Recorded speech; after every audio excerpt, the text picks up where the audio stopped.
What's going on, guys and gals? Welcome to episode 84 of the Workprint's Gamescast, brought to you by theworkprint.com. I'm your host, Rob, and normally I would say as always, but I missed last week, and holding it down for me was my co-host, Bilal. What's up, Bilal?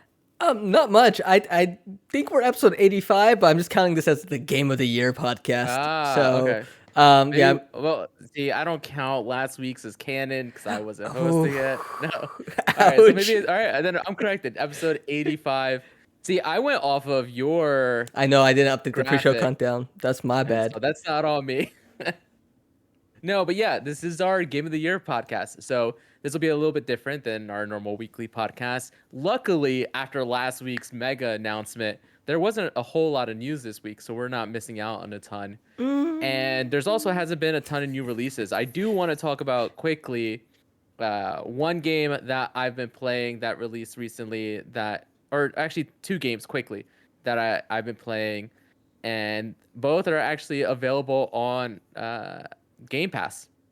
The first one being Nobody Saves the World, which is a Zelda dungeon crawler, top-down 2D. Well, actually, I guess the art style would be 2D, but it is a 3D world, right? Because it's top-down. And I've been playing that co-op with my brother. We're actually have streamed our first play session last week, and we'll be streaming again, I think, tomorrow night. And that's been a lot of fun. It's by, oh man, The Drinkbox Guacamelee. Studios. Yeah. Yes, the Guacamelee folks. And I love their games. And the art style is very reminiscent of kind of like a Binding of Isaac in a way. Binding of Isaac meets like the Behemoth, like your Castle Crashers, stuff like that. And so it's been a pretty good time. Me and him also try to, when we're streaming, we we try to do voices for all the characters and all the dialogue. I did And hear that. yeah, and the voices don't even say the same, honestly, from like scene to scene, because it's hard to keep all these different characters and remember what voice you did for them and stuff like that. So no, the stream's been fun. I've been having a good time. I think that I'll save more of my thoughts on that for next week once I get a little bit farther in. The other game I do want to talk about quickly is Rainbow Six, Tom Clancy's Rainbow Six Extraction, which is that co-op, almost Left 4 Dead-esque shooter that takes place in the Rainbow Six Siege world. So you're actually playing with some of the operatives from that game with their abilities, or at least takes on their abilities. And it is very much a Left 4 Dead, a Back 4 Blood, a Alien Fire Team, that type of game, but more tactical. So it is very take it slow, watch your corners, use your operator's abilities to their fullest. And I gotta say, I've been having a lot of fun with it.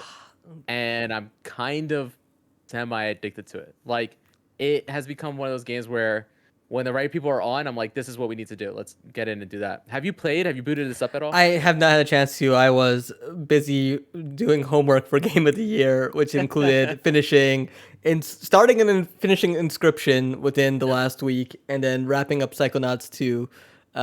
So I'll have more to say about that as we get underway. But no, it's my buddies have extended their Game Pass PC subscriptions, or they got Ultimate for 3 years now. After they quickly realized how good of a value it is. So it's just we were talking about this in the pre-show. Just Game Pass is saving me so much money, and it's offering so much just in January alone that you don't need to buy video games anymore if you're not up to, if you're not like us where you need to buy every game when it comes out. Even if you are, a lot of those games are available day one, which is really neat. Oh man, I was gonna say something I completely forgot. Oh yeah. Anyway, so I like I said, this is our Game of the Year podcast, so I don't want to take too much time talking about this. But if you're at all interested, it is on Game Pass. Go ahead and give it a shot, and I'll have more thoughts on that next week as well. Let's get to the meat of this podcast. The reason we're all here. Finally, it's time for the Workprint Gamescast Game of the Year 2021 list. I'm dressed for business casual with my buttoned up polo and my golf hat. And I'm here representing the video games with Pikachu on my shirt. Let's get into it. First thing we're gonna do is actually, Bilal, can you bring up the list? The list. So we have a list here of at least games that we have talked about for do one thing throughout this year on the podcast. Obviously, this list is way too big. Yeah.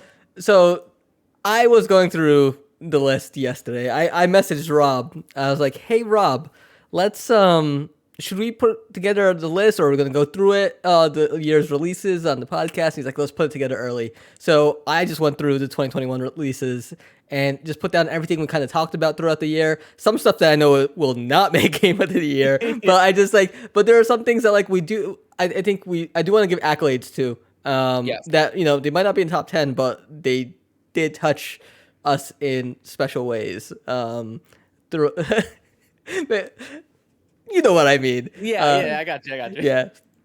And so this list is 46 deep. And so, Rob, why don't you read down what we have here? So we have Hitman 3, The Medium, Little Nightmare 2, Yakuza Like a Dragon PS5 release, which doesn't count for Game of the Year, but we'll leave it on there anyway. We didn't have a podcast last year, so I know that's why you did it. So that's somehow. Yeah. Yes. Crash Bandicoot 4, It's About Time, It Takes Two, Tony Hawk Pro Skater 1 and 2. What was that called? Remake, remaster? Remake, yeah, something like that. Yeah. Outriders, Returnal, Resident Evil Village, Hood, Outlaws and Legends, Knockout City, Biomutant, Ratchet and Clank Rift Apart, Mario Golf Super Rush, Scarlet Nexus, F1 2021, Death's Door, Pokemon Unite, Neo The World Ends With You, The Forgotten City, Dodgeball Academia, Boyfriend Dungeon, 12 Minutes, Aliens Fireteam Elite, Psychonauts 2, The Artful Escape, Life is Strange True Colors, Tales of Arise, Warioware, Get It Together, Deathloop, Kenna Bridge of Spirits, Nickelodeon All-Star Brawl, Far Cry 6, Metroid Dread, Back 4 Blood, Inscription, Marvel's Guardians of the Galaxy, Age of Empires 4, Mario Party Superstars, Unpacking, Call of Duty Vanguard, Forza Horizon 5, Gloomhaven, Halo Infinite, The Gunk. Okay. I know that's a lot. I know there's a lot of stuff on here that's going to be taken off immediately, but going through this list, 2021 was a banger year for video games. It's insane. I was looking at this list earlier when you first put it together, and I went through there and I was like, I have 13 or 14 games for my top 10. Yeah. And that does not include games that I know you were going to argue for. And it's nuts. I mean, it really seemed like this year wasn't going to be great. And I think because so many things got delayed, it kind of gave the impression that this was a weak year. But going through we talked about it, obviously, about how great the year was. We were, it's the first year for next-gen consoles, it's a big deal. First real year, yep. Yeah. And it felt like one compared to the Xbox One, PS4. 100%. Yeah. We're good. You're too excited about this Game of the Year podcast, knocking your camera over and stuff. But yeah, no, this year was absolutely amazing quality. Now, I think for the most part, we didn't have there weren't massive standouts, I mean, I would argue that some of these are really big standouts, but if we're being honest with ourselves, we're not getting something on the lines of the way God of War hit. Witcher 3. Witcher 3, right. Like a Horizon or Breath of the Wild, yeah. Exactly. Yeah, like you said, Witcher 3 and God of War. Yeah, we didn't get anything quite that hit that hard. Well, instead we got is consistency throughout the year. And from the beginning of the year to the end of the year. So let's go ahead and go through this right now and just take out. All right, let's go through and we'll start from the top and we'll go one by one on what we're just taking out because it doesn't stand a chance. Okay, well, yeah. So Yeah, we don't have to go from the top. Let's Yeah. just listen. Right. Yeah. We'll just go through and we can throw out Okay. games out there. I just want to say right now, let's listen. Hood Outlaws and Legend has got to go. I think that game is a fun little time. The community support is not there. There wasn't enough variety at launch. That game is a very mid game, that had potential, but it does not. I don't think it even deserved being mentioned as games we mentioned. All right, let me do this. I'm just gonna create another doc so we know what the original list looked like really Sure. quick. And then we can just go back here and start removing stuff. Okay, so Hood, Outlaws, and Legends is gone. Yep. I, to be fair, Yakuza Like a Dragon did come out last year. The PS5 release, was a timed exclusive, was in 2021. I mean, And listen, it I was, appreciate you yeah. putting it on there. It was honestly I believe it's my game of the year for 2020. It was an unbelievable story, unbelievable cast of characters, a great entry point into the Yakuza series, and I don't. It's so rare to have characters that I care for and like the evolution and just like the relationships between them be so mature and it just like you like genuinely tear up like over some of the reveals in this game, and it sits with you. And so while Yakuza Like a Dragon does not qualify for our list, I just wanted to shout it out. That's fair. We didn't have a Yes, 2020 game of the year. yes. I'll let you have this, Okay. but The it's gotta Workprint's go. official game of the year for 2020. 2020. Yakuza Like a Dragon. Fine. I won't even argue with you on that. Okay. All right. I know you spoke very highly of this one, number 4, Crash Bandicoot 4. It's about time. Listen, it was very fine at the end of the day. You know what it was? I think at best for me, it made me want to play a future Crash Bandicoot. You know? Yeah. I think the game was very, very pretty. I think there is some potential there. I do think that there's a lot that they need to kind of work out. I do think that's being stuck in some of its roots. It just needs to be modernized just a little bit more. But yeah, no, I think that game's got to go. I agree. Of the platformers on this list, it just didn't feel like it had good platforming. No, it's the weakest. It's the weakest. It's the platformer. weakest. So yeah, it's gotta go. Like I did enjoy my time with it. It's hard as hell, but not top 10 material or even top 20 in my opinion. Are you really that in love with Tony Hawk Pro Skater 1 and 2? So I thought you played this and I wasn't sure, but No, I did not. okay, I'll just say if you have not played Tony Hawk's Pro Skater 1 and 2, I think it's been over 20 years. I don't know. It's a ridiculous amount of time since the originals came out. They're great games. And the remasters are very well done. So definitely check it out if you haven't got around to it. Or wait till the Microsoft Activision. Yeah, exactly. And then it's on Game Yeah, Pass. it'll be on Game Pass. Along with Crash Bandicoot. Yeah, It's about time. the Microsoft owned Crash Bandicoot. Yeah. Let's see. What Knockout else can we get City. out here? How do you feel about Knockout City? So I don't want to cut Knockout City yet. I mean, listen. If we're Okay. being honest, No, that's I don't think fine. Knockout City makes top 10, but I don't want to cut it yet. Yeah. I actually think that we should just go ahead and cut Mario Golf. I think it did a lot of things really well. Yeah. I think we had fun. I had some fun playing online multiplayer. Yeah. But the adventure mode is not. It's just not good. I can't believe they botched it so bad with the adventure Yeah. mode.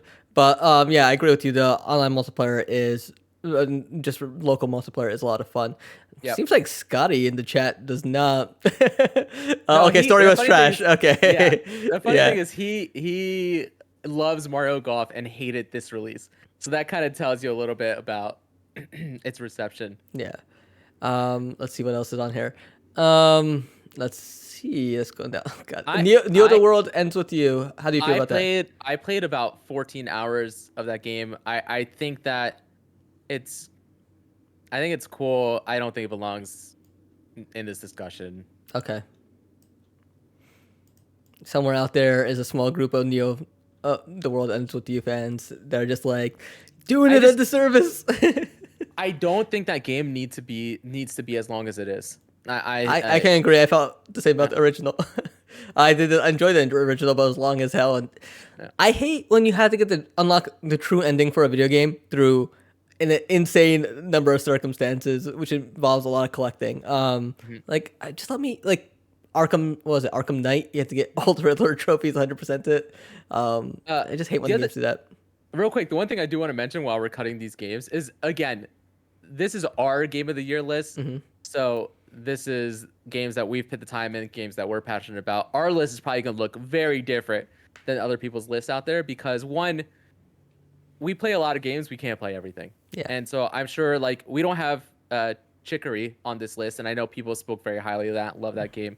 There's just some games that we aren't going to get to, and honestly, there's some games that, for whatever reason, we both fell in love with that we're going to champion more than maybe other places. So Yeah. just keep that in mind when we're going through this. Yeah.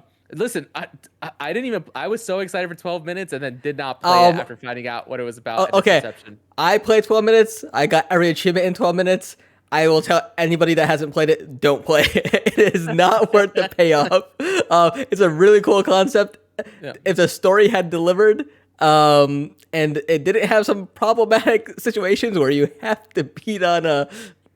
No, I can't even say it because it's a no. I can say it is a spoiler. Oh, we're spoiling. Yeah, We're yeah, talking yeah, spoilers, yes. Yeah, yeah. Just a heads up, we're talking spoilers. I'll try to give a warning before I speak of anything in particular. But yeah, 12 minutes, you find out your wife's pregnant, and then like some of the scenarios in order to advance involve violence against your pregnant wife, which is not the greatest thing to see, especially when you do have a pregnant wife that's due any minute now. Yeah.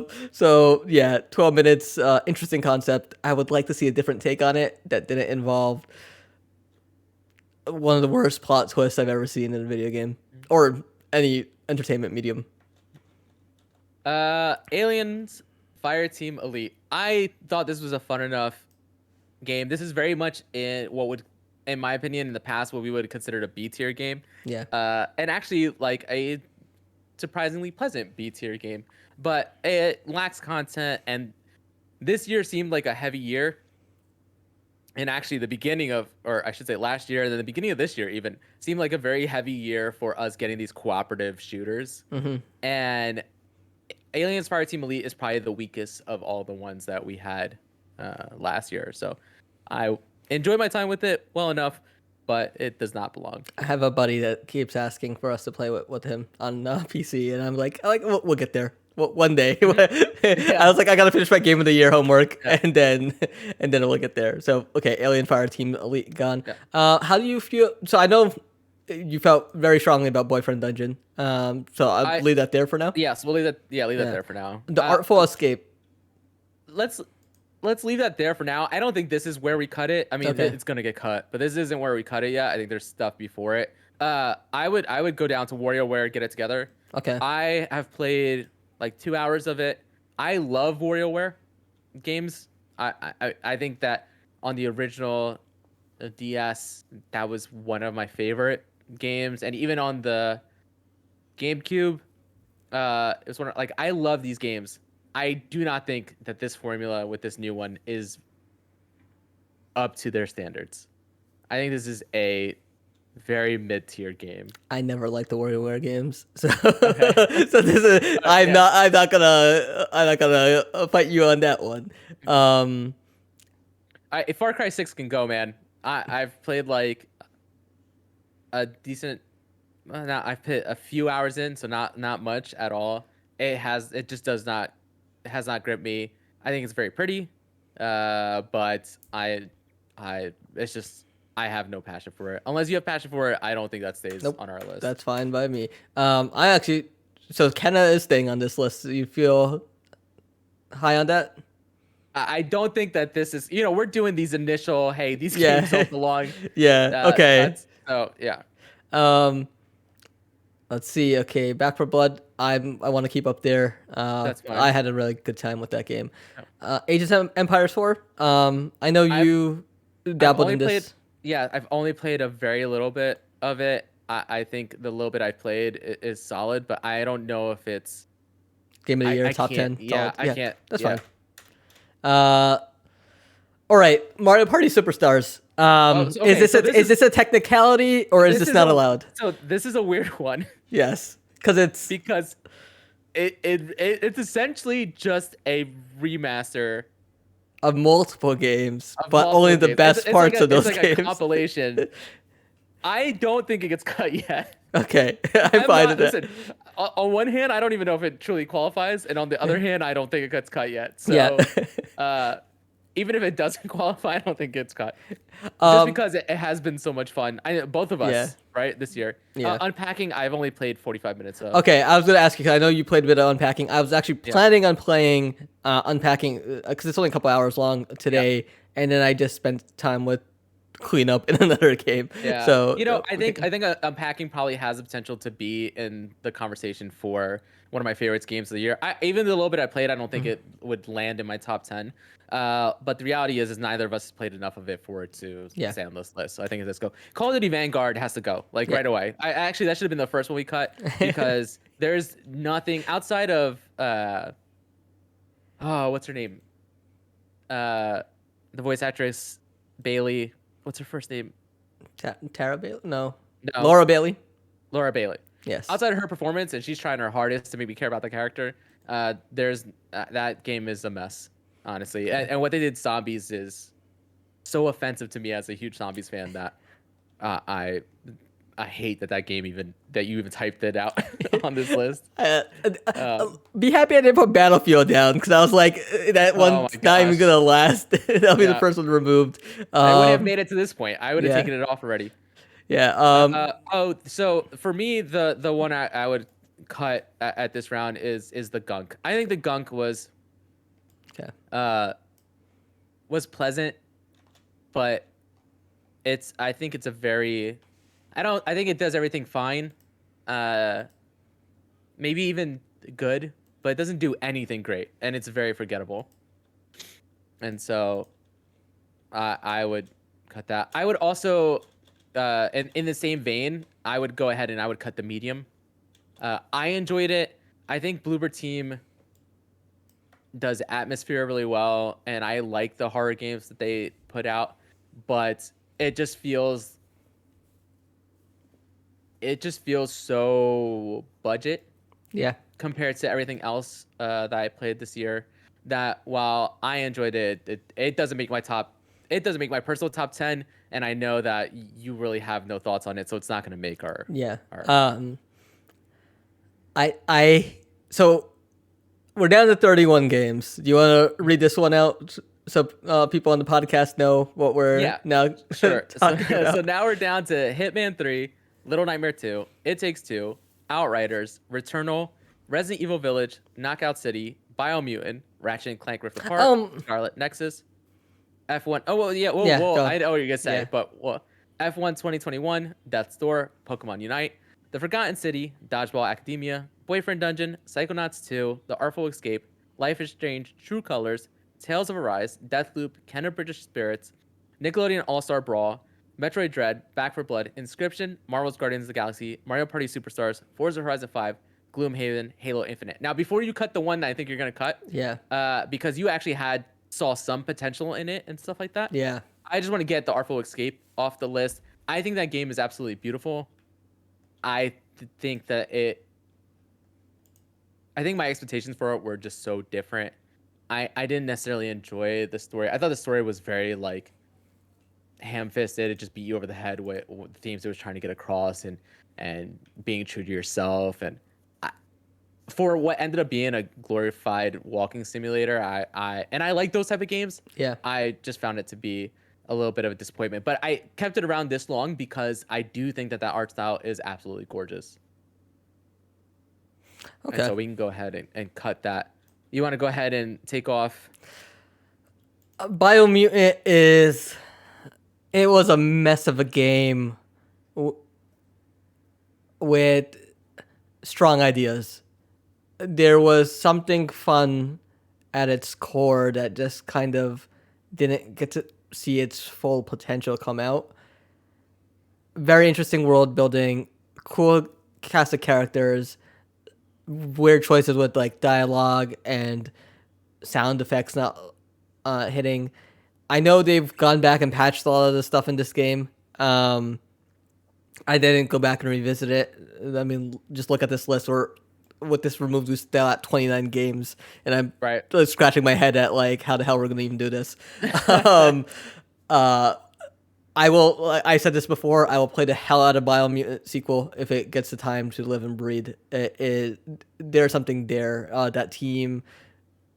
I just think that team might need a little bit more direction or just like some smarter choices. And like, here's the thing: nobody's perfect. You learn from your mistakes, and sequels tend to grow from what the base games are. And so, I hope they get another shot at Biomutant.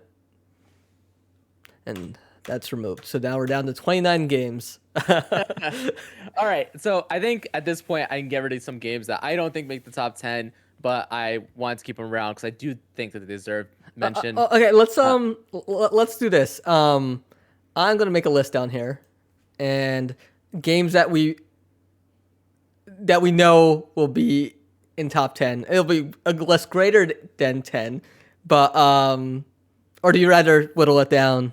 No, I think we whittle it. Well, down. I think we whittle it down. Yeah. Okay. I do think that there are some games that are obvious no-brainers for the Okay, discussion. we'll bold the ones that are like we feel a certain way about. Yeah. Well, Okay. so let me get rid of some of these first, and then we can start doing that. So let's start with Nickelodeon All-Star Brawl. Actually, no, because I actually hold it higher than. Let's start with Knockout City. So Knockout City, when it released, was a ton of fun. And it was very much what I would say is a flash in the pan, you know, where it came out, all of me and my buddies, we all played a bunch of it for like the first 2 weeks that it was out. And then something else pulled our attention away. And I just don't think that there's enough variety there and enough going on there to keep it on this list. It very much is like, it had its moment and it was gone. Yeah. Did this ever go free to play? No, but it is available on. It was available on Game Pass from the very start. Okay. So that's how we played it. The other thing I would get rid of is Nickelodeon All-Star Brawl. I honestly thought I would have to fight you for that one. I listen. I love that game. I had a ton of fun with it. It's not in my personal top 10 of the year. This year was so strong. Mm-hmm. Even though this game is some of the most fun I had, I don't think it's one of the best games this year. It has potential. I think the fighting is really, really good. I think the art style actually works with these characters. I do think that it's a little bit lifeless and it not having. I agree with you on that. Voice acting really hurt it. And it's coming. And so so I'm excited to. I think this is a game that I'll play throughout the year. You'll hear me talk about it more, but they promise updates. It's just not one of the best. It's not one of the top 10 games of the year, and that's the list we're trying to make today. And so that's got to go. Yeah. The other one I would get rid of at this point is I would get rid of Outriders. I know. Are you sure? Can we hold on to Outriders for the time being? Dude, I had a freaking blast with Outriders. I know it's not. Yeah.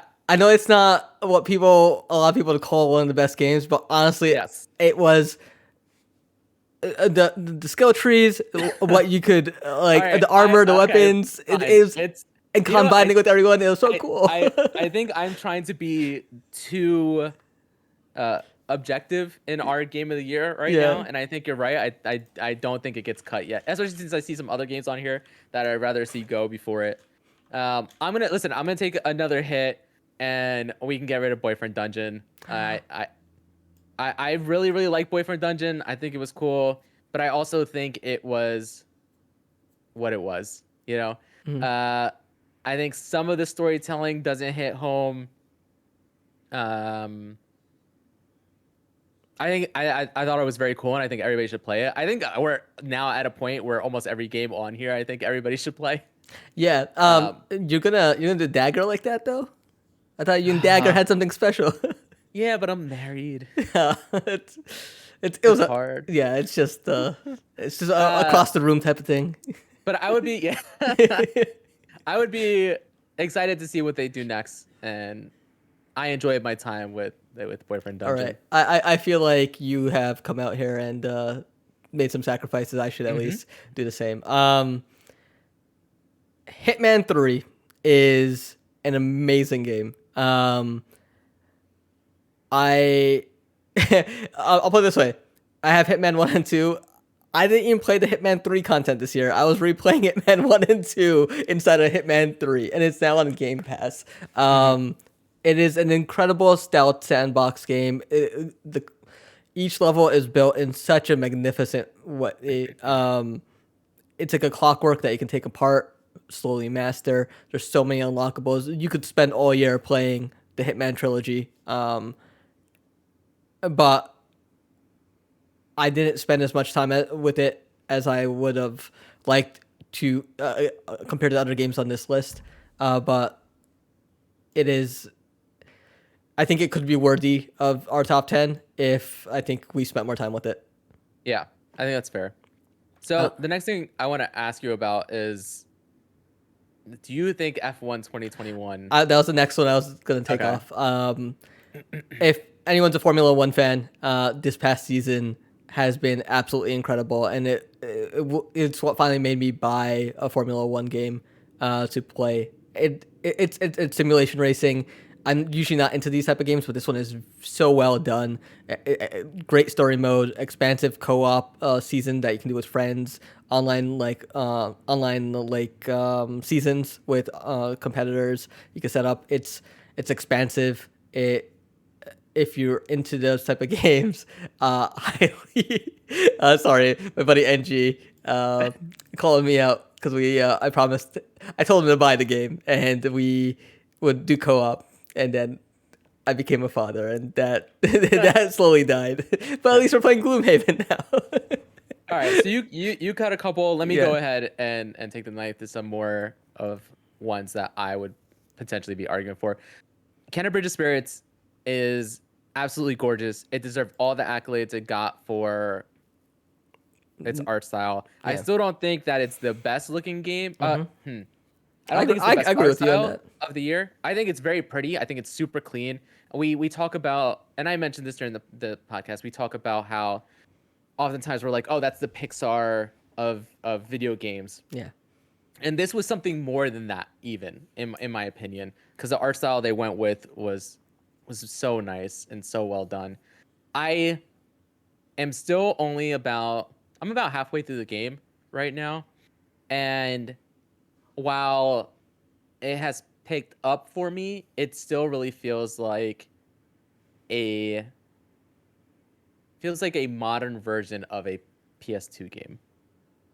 And it is very much formulaic in that you go to an area and you have to collect 3 items. Like, that's how this game plays. And then you fight mini bosses on the way, then you fight a big boss. And it's very much like the old school 3D action platformers. That's kind of the vibe I got with Biomutant. It was just like, here's the open world, here's 4 bosses that you need to go take down, and then beat the game.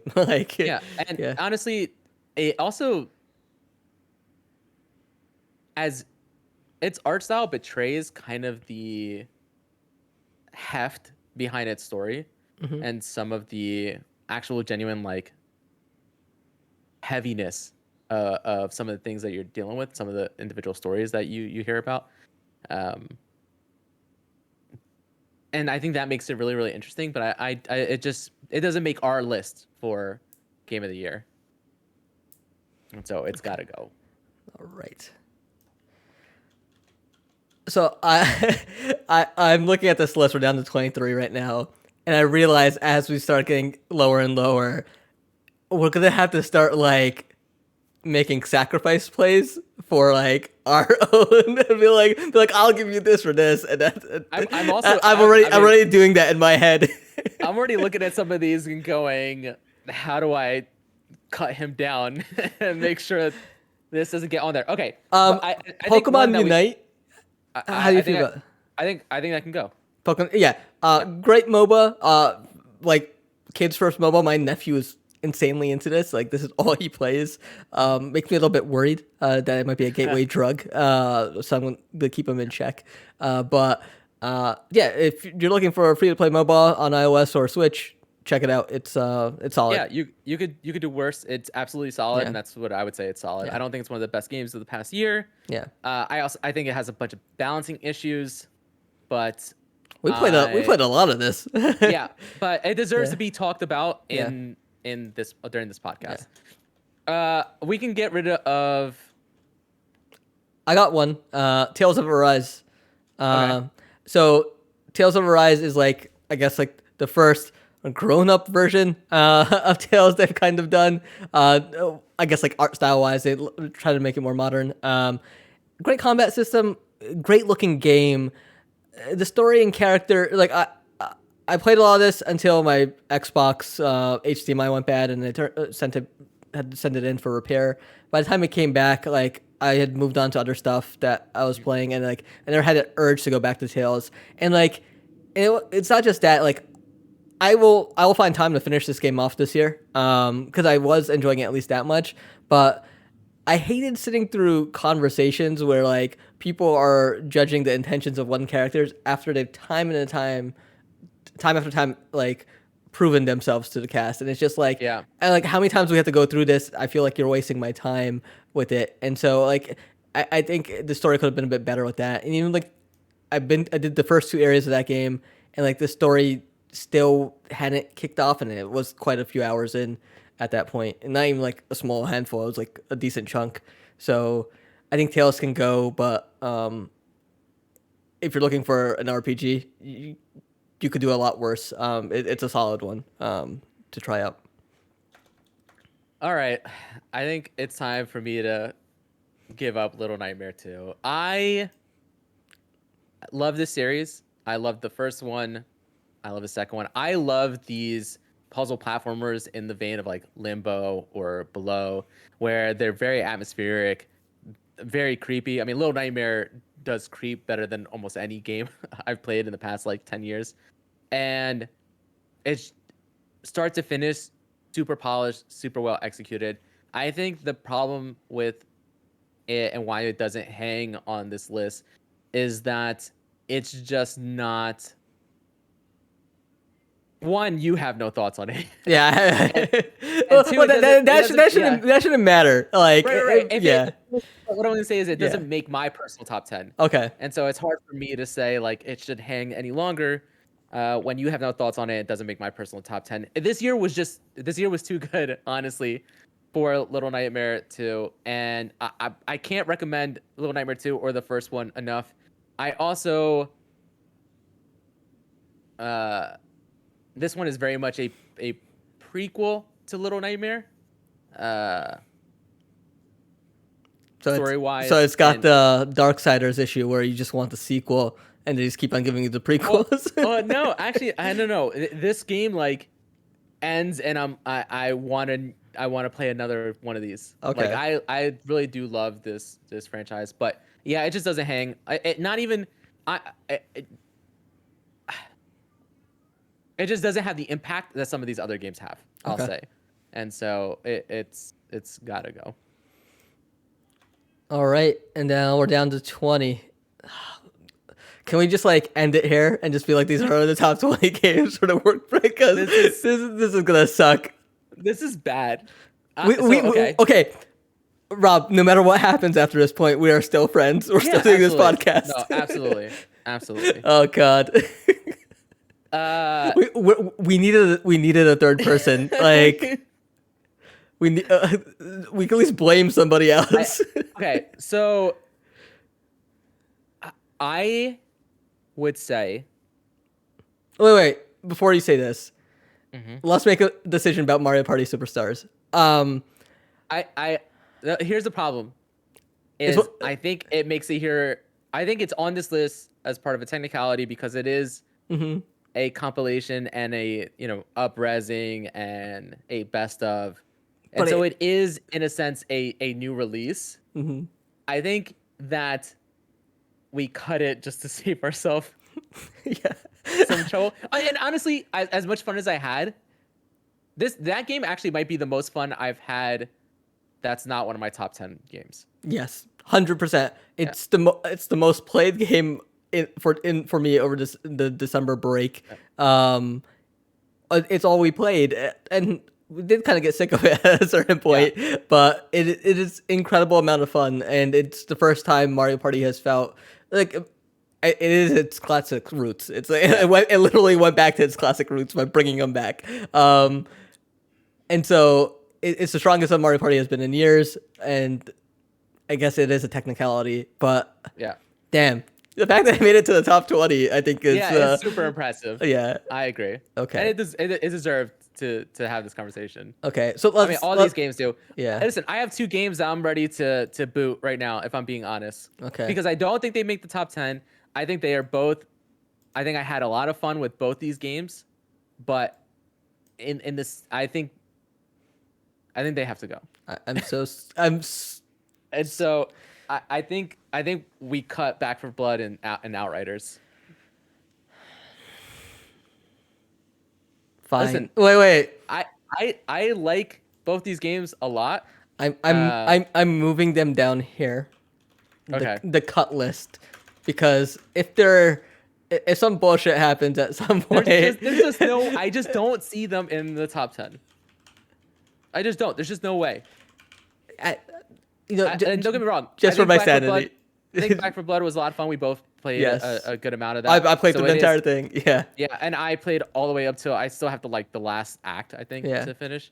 But like I haven't gone back to it, and I think that speaks a lot to the game.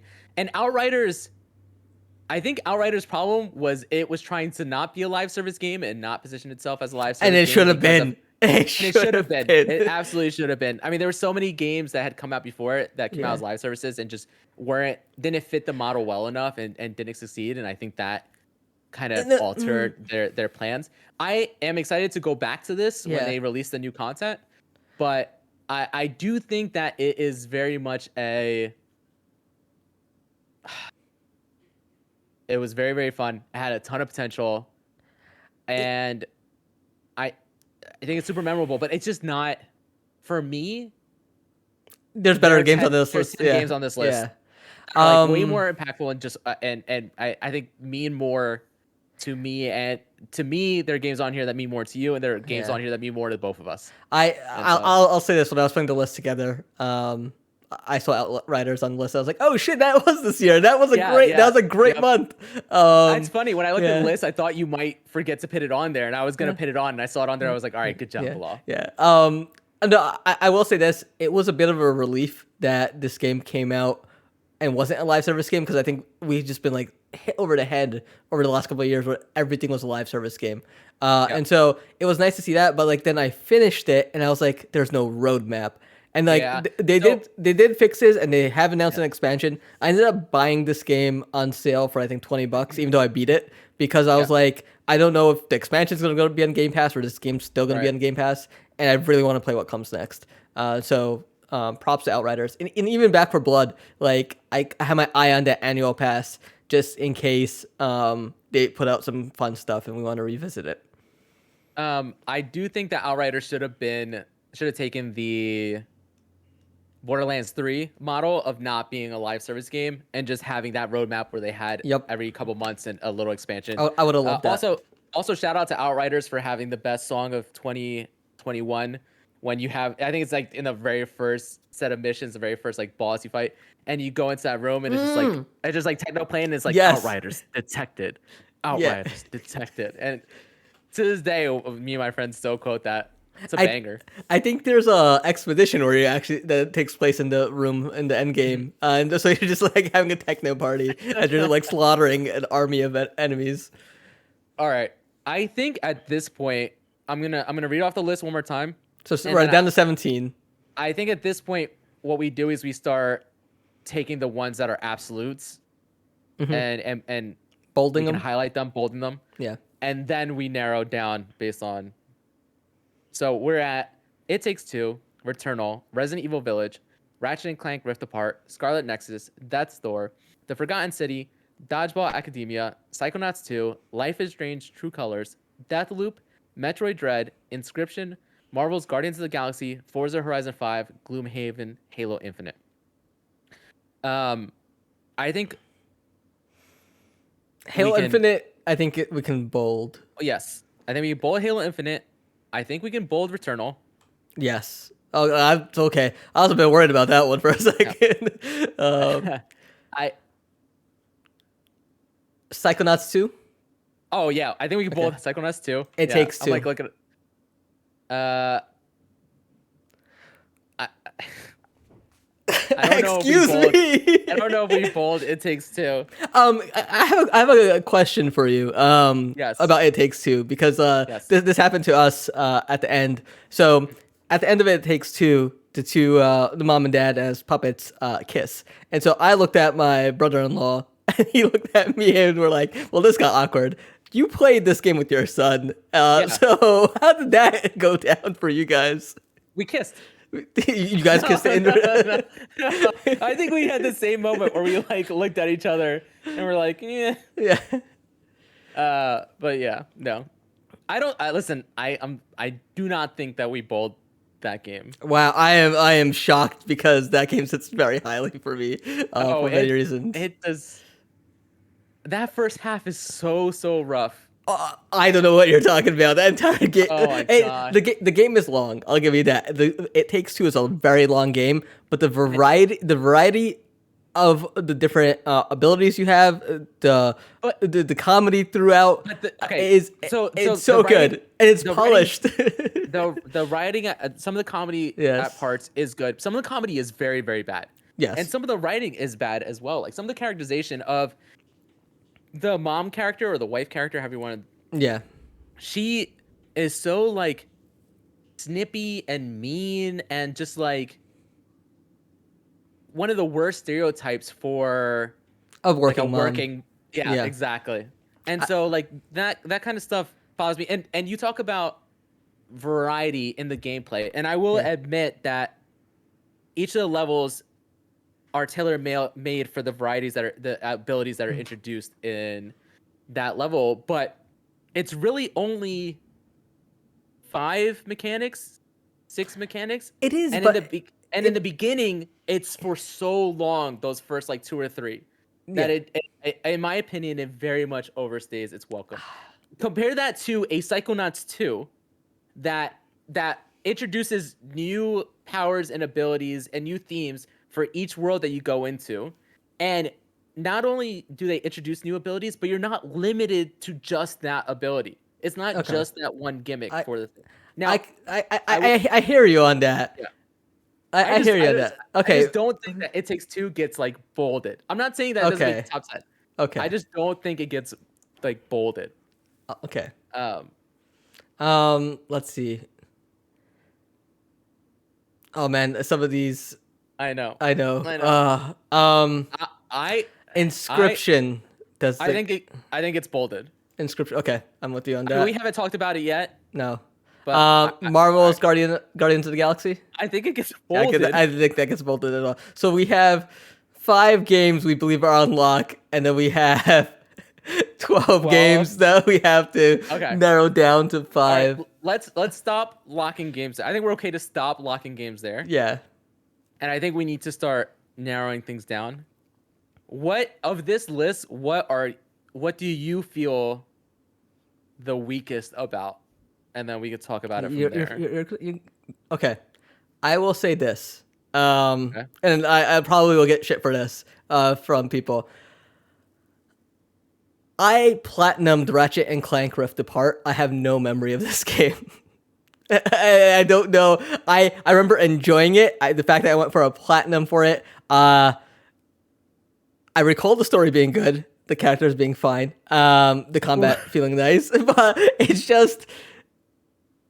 I think when they compare it to like something like Psychonauts 2, where the writing, I felt like the writing was better, the platforming was much more interesting. Like Rift Apart was doing some really cool stuff with the rifts and like the fast loading, but like to me, it didn't really bring anything new to the table for platforming. Just because the environment changed all of a sudden, like and you're zipping back and forth through it. Like it's cool to see, but I don't think I think that's more like that's shiny than actual something physical there. I mean, I could still see it being in the top 10, but like that's where I'm a little bit lower on. Yeah. I Uh, oof.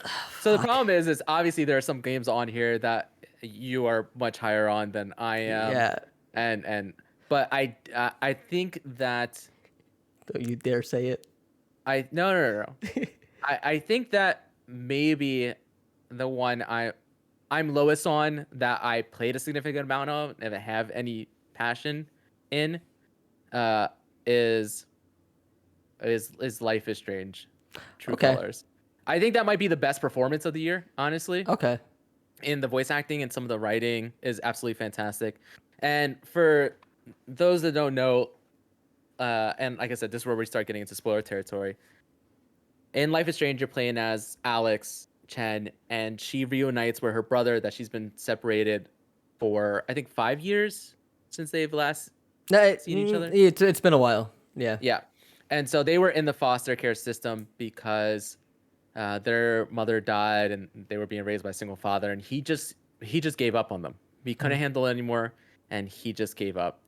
Um, her brother moves to this town in Colorado, Such a right? beautiful town. And so she reunites with him, and it turns out that she is essentially an empath, where she has the ability to sense what other people are feeling, and then she feels that as well. And the way that's manifested is in these different colors in the environment. And so, at its core, it is a Life is Strange game. It is a narrative adventure game. It's essentially a modern day point and click, except instead of point and clicking, you're walking around interacting. Get to make decisions and choices. Uh, and I think it's really, really well done and absolutely should be played if you have any interest in this style of game. I do think that the story wraps up and is a little too convenient the way Okay. it wraps up. Okay. So And what I'll say is yeah, I did play that first episode, that first chapter. yeah, I and it ends on such a good cliffhanger. I started that second one. I've been trying to get back to it. My plan was to get back to it this week. I just couldn't get to yeah, it. But that at least that first episode left such an impact on me with like the way the characters were done, the town was done, the writing and everything.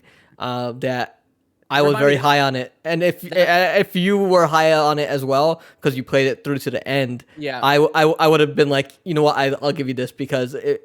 But if you feel like it doesn't belong in the top 10, then I'll respect that. yeah. So that first one ends with the rock fall, right? Yeah, Yeah, and so. I mean, it is. It's funny. We said we were going to talk about spoilers, but yeah, here we are trying to avoid spoilers. yeah. I, I,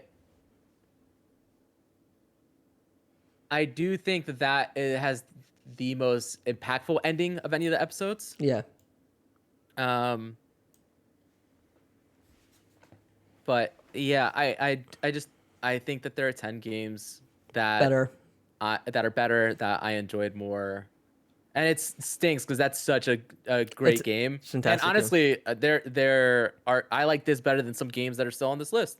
Yeah. But I think I'm okay to let this one go, considering that I think there are games that I want to fight for more than this. Okay. So let's bring that down here. It's not gonna pop back up, but I'll just add it. The next one that I'll actually talk about is the Forgotten City. You fine with cutting I this? I know the Forgotten City got a lot of acclaim and a lot of praise. It started off as a Skyrim mod. It is a narrative game where you're trying to break the loop. There's a lot of like loop games this year, right? Hmm. The whole concept is you wake up in the beginning of the game and you're greeted by this woman, and she tells you that there's this guy, he went in through the cave, and if you can go check on him because he hasn't come back. You ask her what her name is, and she tells you her name is Karen. Oh, and I'm going full spoilers on this, by the Yeah. way, just so that way. Do you have any intention of actually ever getting around to playing I it? will- I will not have time anytime soon to Okay. get around to Okay. it. And so, yeah, her name is Karen, and then yeah, she doesn't want to tell you her name at first, and you're like, oh, it's just a normal name, like what's the big deal? Does And she have a she's like, oh, complaint I with don't the know. manager? No. And so you go into this cave, and then you get teleported to this like ancient Roman city, and you see all these statues, these gold statues, and then you learn about the golden rule. Essentially, what happens is that city is stuck in a time loop, and anytime someone breaks the golden rule, then the statues come to life and they attack, and the you have to escape with like the governor. He helps you. He performs a sacrifice ritual, and then you escape to restart the loop. And you're trying to figure out, according to him, who's going to break the golden rule so that you can stop it. And the golden rule is kind of ambiguous, right? Is it people going to someone's going to commit violence against another person? Is it you know Someone someone lying. lying about Yeah. something? And you end up discovering that it's the parameters of breaking the golden rule are very fluid. You know, you could steal and break the golden rule, right? Because people have chests around, you can steal gold from them.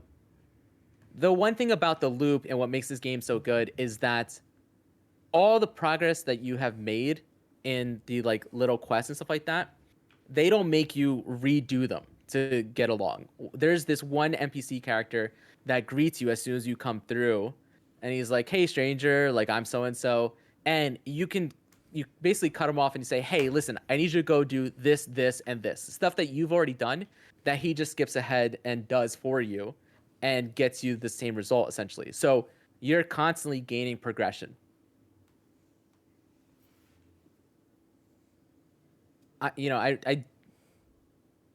I don't need to spoil it, so I don't think I will. I just don't think that at the end of the day, I don't think the story was that surprising to me. I Okay. kind of saw some of the like twists and turns coming.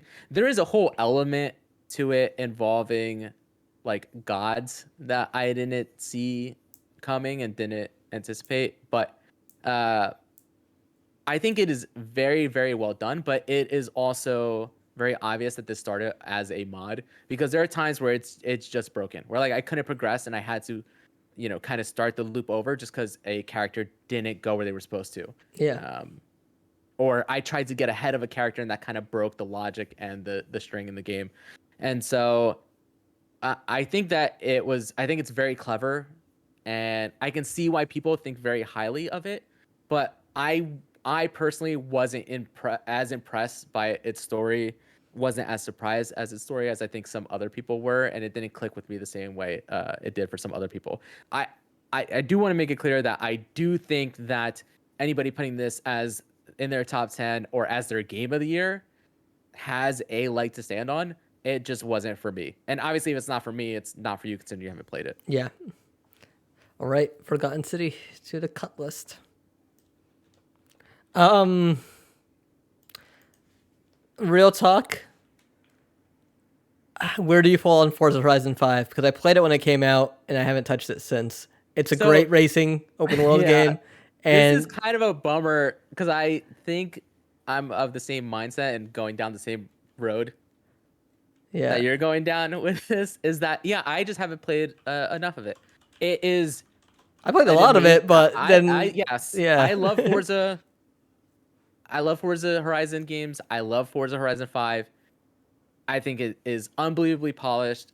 I think that it is the best Forza Horizon game that has ever Easily. come out. Yeah.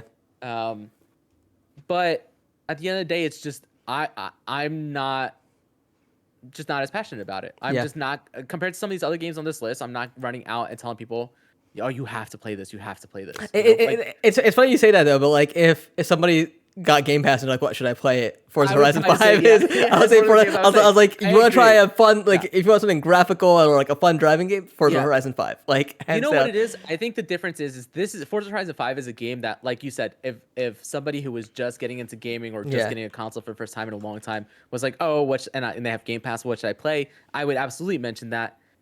Whereas there are games on this list that like my core group of friends and are the gamers, right? Yeah. That I'm like, hey, what are you doing? You have to play this game. And so I don't think that Forza Horizon 5 is necessarily on there. So I Okay. think that is okay. Okay. And that stings because of how great it is. But I just don't think it makes our top 5. Okay. So we're down to 14. You wanna read off what we've got? Yeah. It Takes Two, Returnal, Resident Evil Village, Ratchet and Clank Rift Apart, Scarlet Nexus, Death's Door, Dodgeball Academia, Psychonauts 2, Death Note, Metroid Dread, Deathloop. Inscription, Marvel's Guardians of the Galaxy, Gloomhaven, Halo Infinite. Um, Uh, fuck. you're not gonna give up on Scarlet Nexus or Dodgeball Academia, right? Um, Or Gloomhaven. I only say I Gloomhaven. I can give up on Gloomhaven. Okay. I think the fact that it's made it to top 14, um, maybe out of technicality because you didn't want to push for it earlier. No, I think the tabletop games are sometimes impenetrable. They take a lot of time to set up. There's a lot of pieces, a lot of mechanics, and it's just like playing one in person. You need an entire afternoon for it. And so if you don't have that, like there's not many digital versions of games available, and even sometimes those are a nightmare to figure out. I think Yeah. Gloomhaven is one of the best tabletop digital games I've played. They did such a good job bringing it. It is like I look forward to Tuesday nights. Like streaming 2 days in a row is And it's a lot. It can be exhausting. And I think that's why it's lasted this long. yeah. Because you do have such passion for it, and Yeah.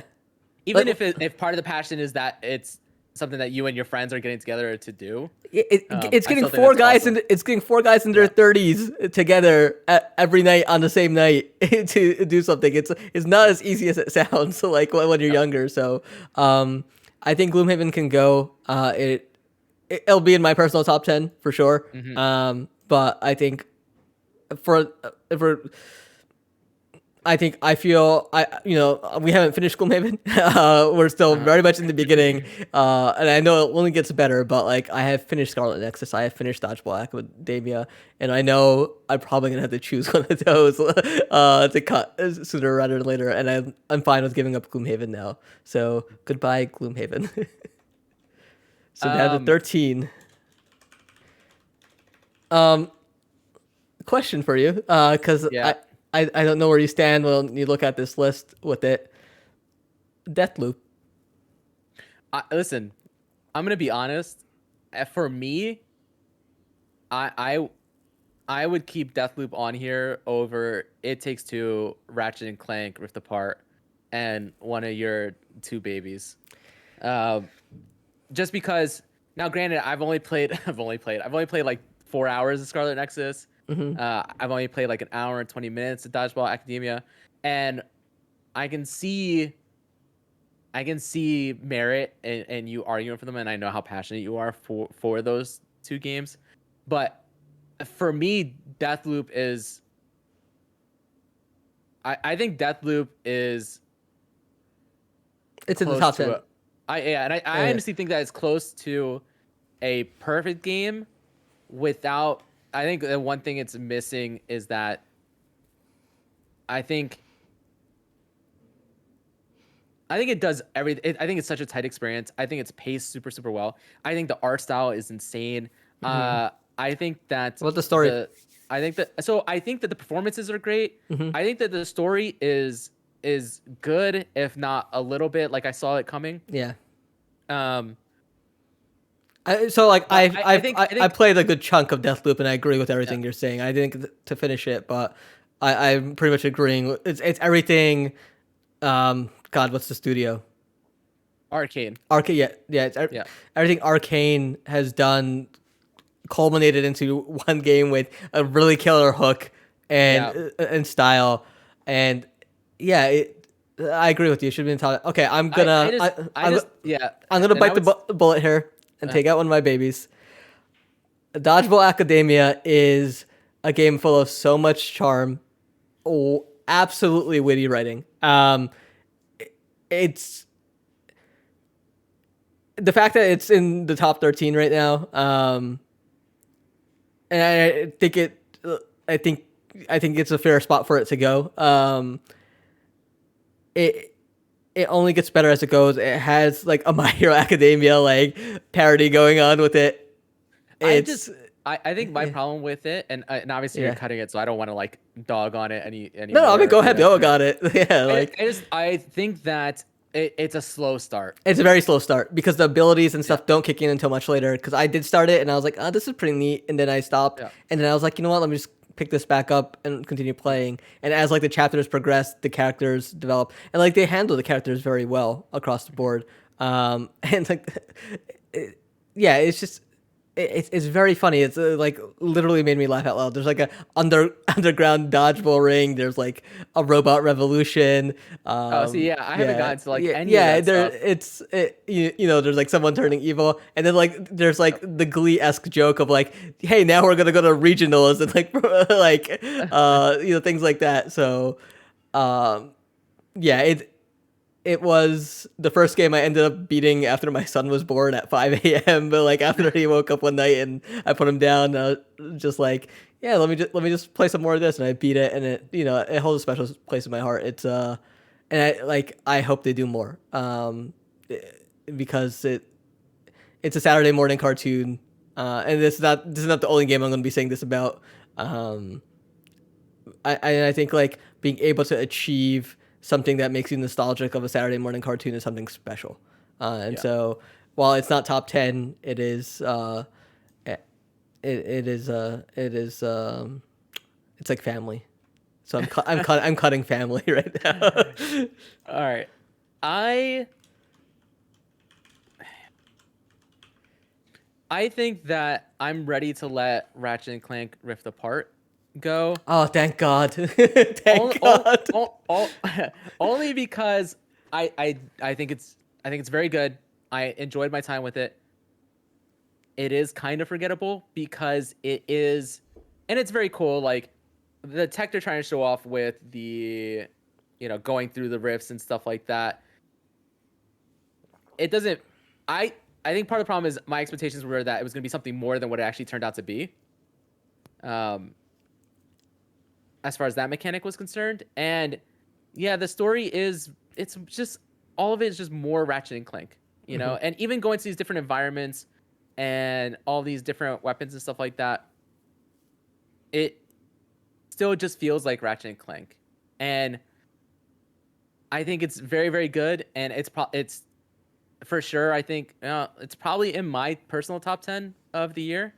But as far as the podcast top 10 of the year, I'm ready to let that one go. And that leaves us at Okay. I'm going to italicize it for a second before I cut this okay, from this list because I think there's a few games that we haven't really touched upon at all, and sure, maybe it's time we talk about them. sure, So the games we locked in: Psychonauts 2, Returnal, Inscription, Guardians of the Galaxy, Halo Infinite. We'll save the conversation on those. I think the yeah, ones I want to touch upon here are Metroid Dread and Resident Evil Village, okay. and Scarlet Nexus Death's Door. I could, I would like to see sneak in, but like, I'll tell you the what. more we talk about Ratchet and Clank, and like Yeah, the fact that it is a strong game. I yeah. mean, like the amount of stuff that's happening on screen, the mayhem, it is like I'm as you're talking more about it, I am remembering and more and more. And I'm like, So yeah, I did have a blast with that. so I think so we can to save us. I actually think that Scarlet Nexus and Death's Door out of the games that are left are both locks to make it to the top 10. Okay, look, I- you're in giving my me opinion. Scarlet Nexus. Okay, I I mean, will shut my mouth. I just don't think there's any way I talk Scarlet Nexus. It's not in my top 10, Yeah. but I played enough of it to see why it would be in yours, especially knowing your particular taste. Yes. And I'm totally fine with it being in our top 10. I Now, okay. I you want to talk Metroid Dread? You actually want to do I this, was gonna say I was or do gonna you want to talk? bargain that I would give a Metroid Dread if I got Scarlet Nexus into the top 10, and No, I think you would give me I should have that. just waited. Yeah. Um, Uh, I think Metroid Dread is the best Souls-like game I played last year. Um, I think that store is not a Metroidvania. No, No, Death's Door is no, more no, like no. a It's a Dark Souls Meets like Zelda. Zelda. Yeah, yeah, Yeah. yeah. I had a blast with Metroid Dread. It is difficult. I did not enjoy getting lost on that map because the game does a poor job of showing you where to go next, and like sometimes the solution is fire rockets at everything in the room, and you'll find it. I ended up pulling up a guide most of the time, even talking to friends and family that played or were picking up the game. I told them, hey, if you get stuck for more than 10 minutes, just pull up a guide and just look at it. Yeah. And like, there's nothing wrong about using a guide, but I think a game like Right. that, you should just always feel like you're moving forward. And for the most part, that game does make it feel like that, like especially in the back half, where like you're just getting power ups, boss fights. And there's really cool boss fights in Metroid Dread. And I love the difficulty. I love the difficulty so much. But looking I at everything else on this yeah. list, I'm willing to give it up here. So just to speak my 2 cents, actually, Metroid Dread is the first Metroid game that I have played start to finish. Same here. I I think it's beautiful for what they did on the Switch. I think it pushes the power of the Switch beyond any other game.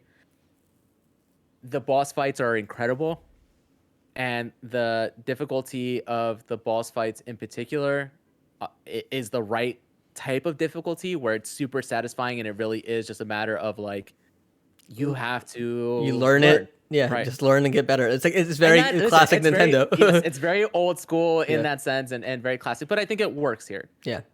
What are the name of the Sentinels enemies that are walking around? The Emmys. The Emmys. Yeah, that was a nightmare. Every section with the Emmys was awful. Yeah. It wasn't fun. It's not the right kind. It's the worst kind of difficult. Yes. It feels cheap. It feels tedious. It feels like a chore. And honestly, having to reset that if you get caught and killed, Yeah. having to reset that section over and over again when you're just trying to make progress is frustrating. it. I honestly forgot Yeah, about that until you brought it up. Like, I mean, I have the Yeah. same. I also have the same complaints about you when it comes to kind of the way that the flow and level design of that game works out, and getting lost in it, and actually needing Yeah. to resort to a guide and stuff like that. I think that some of that can be forgiven, but I do think that all the Emmy encounters are trash. To the point where I think if the boss fights weren't as good as they were, if the power ups weren't as satisfying as they were, there's also let's not gloss over the fact that there are mechanics in this game that feel very, very dated and should be modernized. The jumping in this game, I Oh understand my that God. Metroid has its jump, right? The jumping in this game is trash and inconsistent. If the jumping was easy, like the double jump specifically, Yes. if the double jump was easier to pull off, and it essentially becomes like an infinite jump at a certain point, Yeah. it deters you in so many boss fights, especially the final boss fight. Like you need to Yeah. master the timing of the double Yeah. jump, and it makes no sense. But like you kind of figure out the rhythm after banging your head against it, and if you can't get that down, you can't beat the game. It's as Yeah. simple as that. Yeah. And so this it's not in my top 10 for those reasons, and I do think it's a very good game, and as my first Metroid, I'm glad I played it. I'm glad I saw it through to the end, but there was just too many times where I felt like I'd rather be playing anything else than this. And then of course I got that dopamine hit from actually fighting a boss and beating it, but I just think that is the reason why it can't be in our top 10. I think that's fair. All right. Down to Listen, 11. I'm gonna say this right now. I think Resident Evil Village happened very early in the year, so we forget a lot of things about it, like the fact that it was the best paced game of Yeah. this year, possibly. It is very much no, don't get me wrong. It's very much like a roller coaster, right? It's very is. popcorny in sense, and it's goofy. It's a goofy game. Yeah, it's more action oriented than Seven's horror. Yes. Lean was, but like, I like that it was sectioned off in 4 different sections. Like there was a Yes. castle, which was like your classic RE. Then And- you had the horror box that was Yeah. the puppet house, and then Yep. The doll maker. Yeah, the doll maker, and then you had oh my god, that probably one of the best scares with that goddamn monster in the dark. I Yeah, don't even want to yep. spoil what it is. No, let's go ahead. That Yeah, giant baby. the giant baby, giant is fetus baby, horrifying. like Yeah. it just opens its mouth and you scream. Yep. Like I screamed in the middle of the night, and you just hear it as it's chasing you through the areas. Also, there was all this hype about Lady D before the game released, and yeah, she was fantastic, and that section was great. But she wasn't even like my favorite character in the game, and No. that speaks to how good some of these characters are. Like, I love the Duke, the merchant in this game. Yeah. I think he's awesome. I like Heisenberg a lot. I like Heisenberg. Yeah. I think it's somebody basically being like, all right, what's the best Nick Cage over the top impression I could do? And They should totally get Nick Cage to play Heisenberg. yeah. And I think it's some of the most fun start to finish of any game I played this year. I think it's so solid. I think games sometimes there are games on this list that I think struggle hard with pacing, and Resident Evil Village is not one of them. Yeah. I'd I'd be comfortable locking it. Yeah, I think I'm good with locking it. Yeah. So I mean, it's one of these last three. I know which one I would get rid of, but Here's the thing for It Takes Two with me. yeah. It's one of the most memorable experiences I have this year, and I played through it 1.5 times because I started it with a buddy, and then we stopped playing because like he had a kid then, and I know we got busy. It was just organizing time, and then I ended up playing through it again over December January break with my brother-in-law, and we had an absolute blast playing through it. Yes, there are definitely issues with It Takes Two. I think with the writing, but I think that the gameplay is a blast. Like if it wasn't for our wives sitting there looking at us, going like, "Can we play Mario Party Superstars now?" and we would have just sat down and played that game through in a single day. Like it was a ton of fun. Like I said, I think Take-Two has a ton of issues. I actually think that Ratchet and Clank is a more polished experience than It Takes Two. I think Takes-Two has pacing issues in the beginning. I think those first like 2 or 3 levels, the first half of that game, every level or world, whatever you want to call it, overstays its welcome.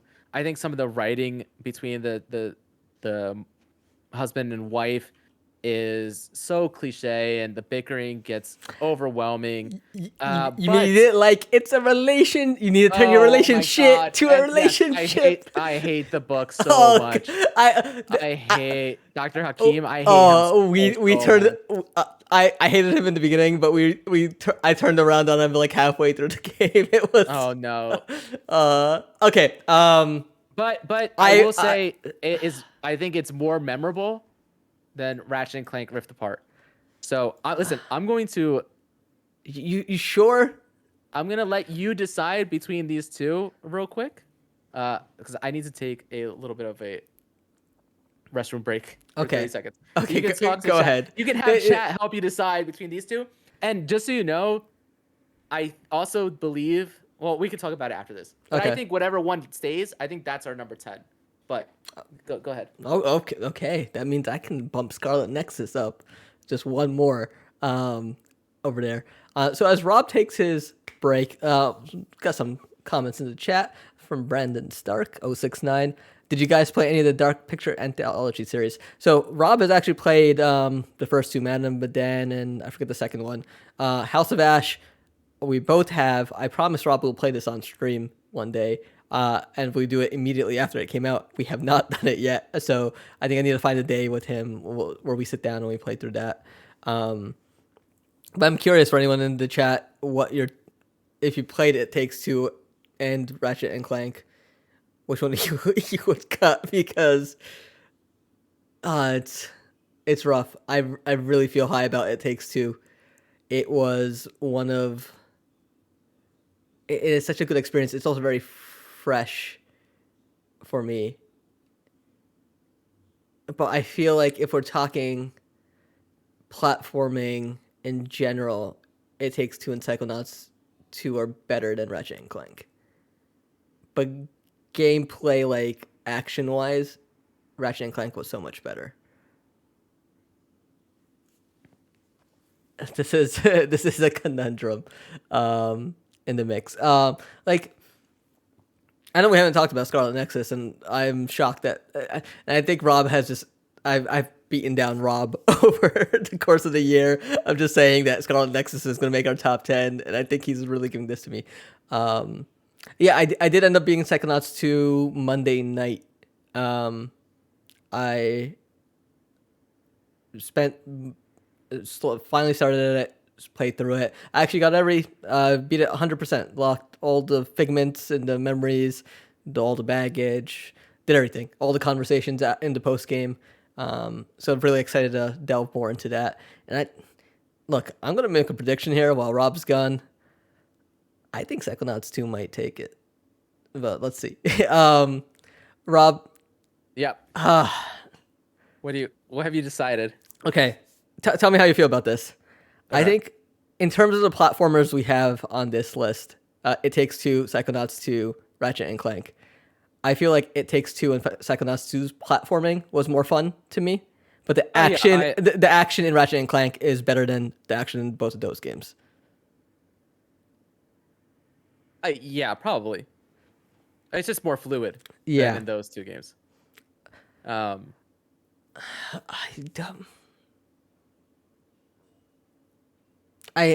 honestly don't know which way to lean, and I'm afraid. I'm afraid. Listen, I really like It Takes Two really, but I know you feel but like you and your son played it through completion. Like, yes. Do you think like is that something that like as a standout moment for you? This year, as a standout moment, playing It Takes Two with my son and streaming the majority of it with my son was a standout memory. But and then you guys kissed because it was with my son, though. Yeah. Okay. Right? Not because of It Takes Two, and I think that's my problem. Like I said, I think the second half of It Takes Two is absolutely a top 10 game of the year. It's really just that first half of the game, like, bothered me so much, man. Okay, where, like, you know what? I'll give you that. It's definitely in probably like my top 3 for the game of my personal list. But hey, listen, this is a site list. But like, and so I think I'm fine taking off It Takes Two from ours if it gets us to where we need to go. So It Takes Two is off, and now we have our 10. So cut from, what was it, the final 20 we had, or 19, is Outriders, Back for Blood, Life is Strange, True Colors, The Forgotten City, Forza Horizon 5, Gloomhaven, Dodgeball Academia, Metroid Dread, and It Takes Two. The bangers on that list. And so what's our top 10 in no specific order? No particular order is Returnal, Resident Evil Village, Ratchet and Clank Rift Apart, Scarlet Nexus, Death's Door, Psychonauts 2, Deathloop, Inscription, Marvel's Guardians of the Galaxy, Halo Infinite. Ooh, how do we even approach this? Okay, let's talk bottom 5. Okay. So how about this? I'm gonna throw out my bottom 5. Okay. And then, oh my gosh, what's my bottom 5? Okay, so based on this list, based on the fact that it's our list together, I think my bottom 5 is, and not in this order, but just going down. I think Resident Evil Village, Ratchet and Clank, Deathloop. Well, okay.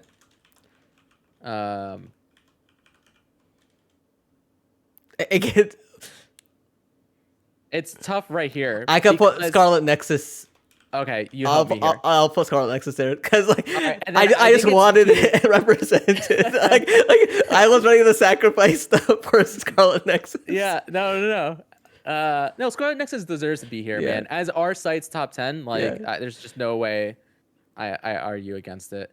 So for me, it now becomes either Death's Door or Inscription, I think. For our I feel like 5 and 6 is so close. Like if so it's so you've played both of those. Yeah, so I've played. Let's see. I played through everything to completion on this list except Deathloop, but I played a Okay. good amount of Deathloop. And I've done the same except for Scarlet Nexus. Okay. Um, and so between Death's Door and Inscription, which way are you leaning? Higher on Inscription, and You know, no, fuck. You I know what think it is? so. I enjoy a lot of what Inscription did, but I owe it.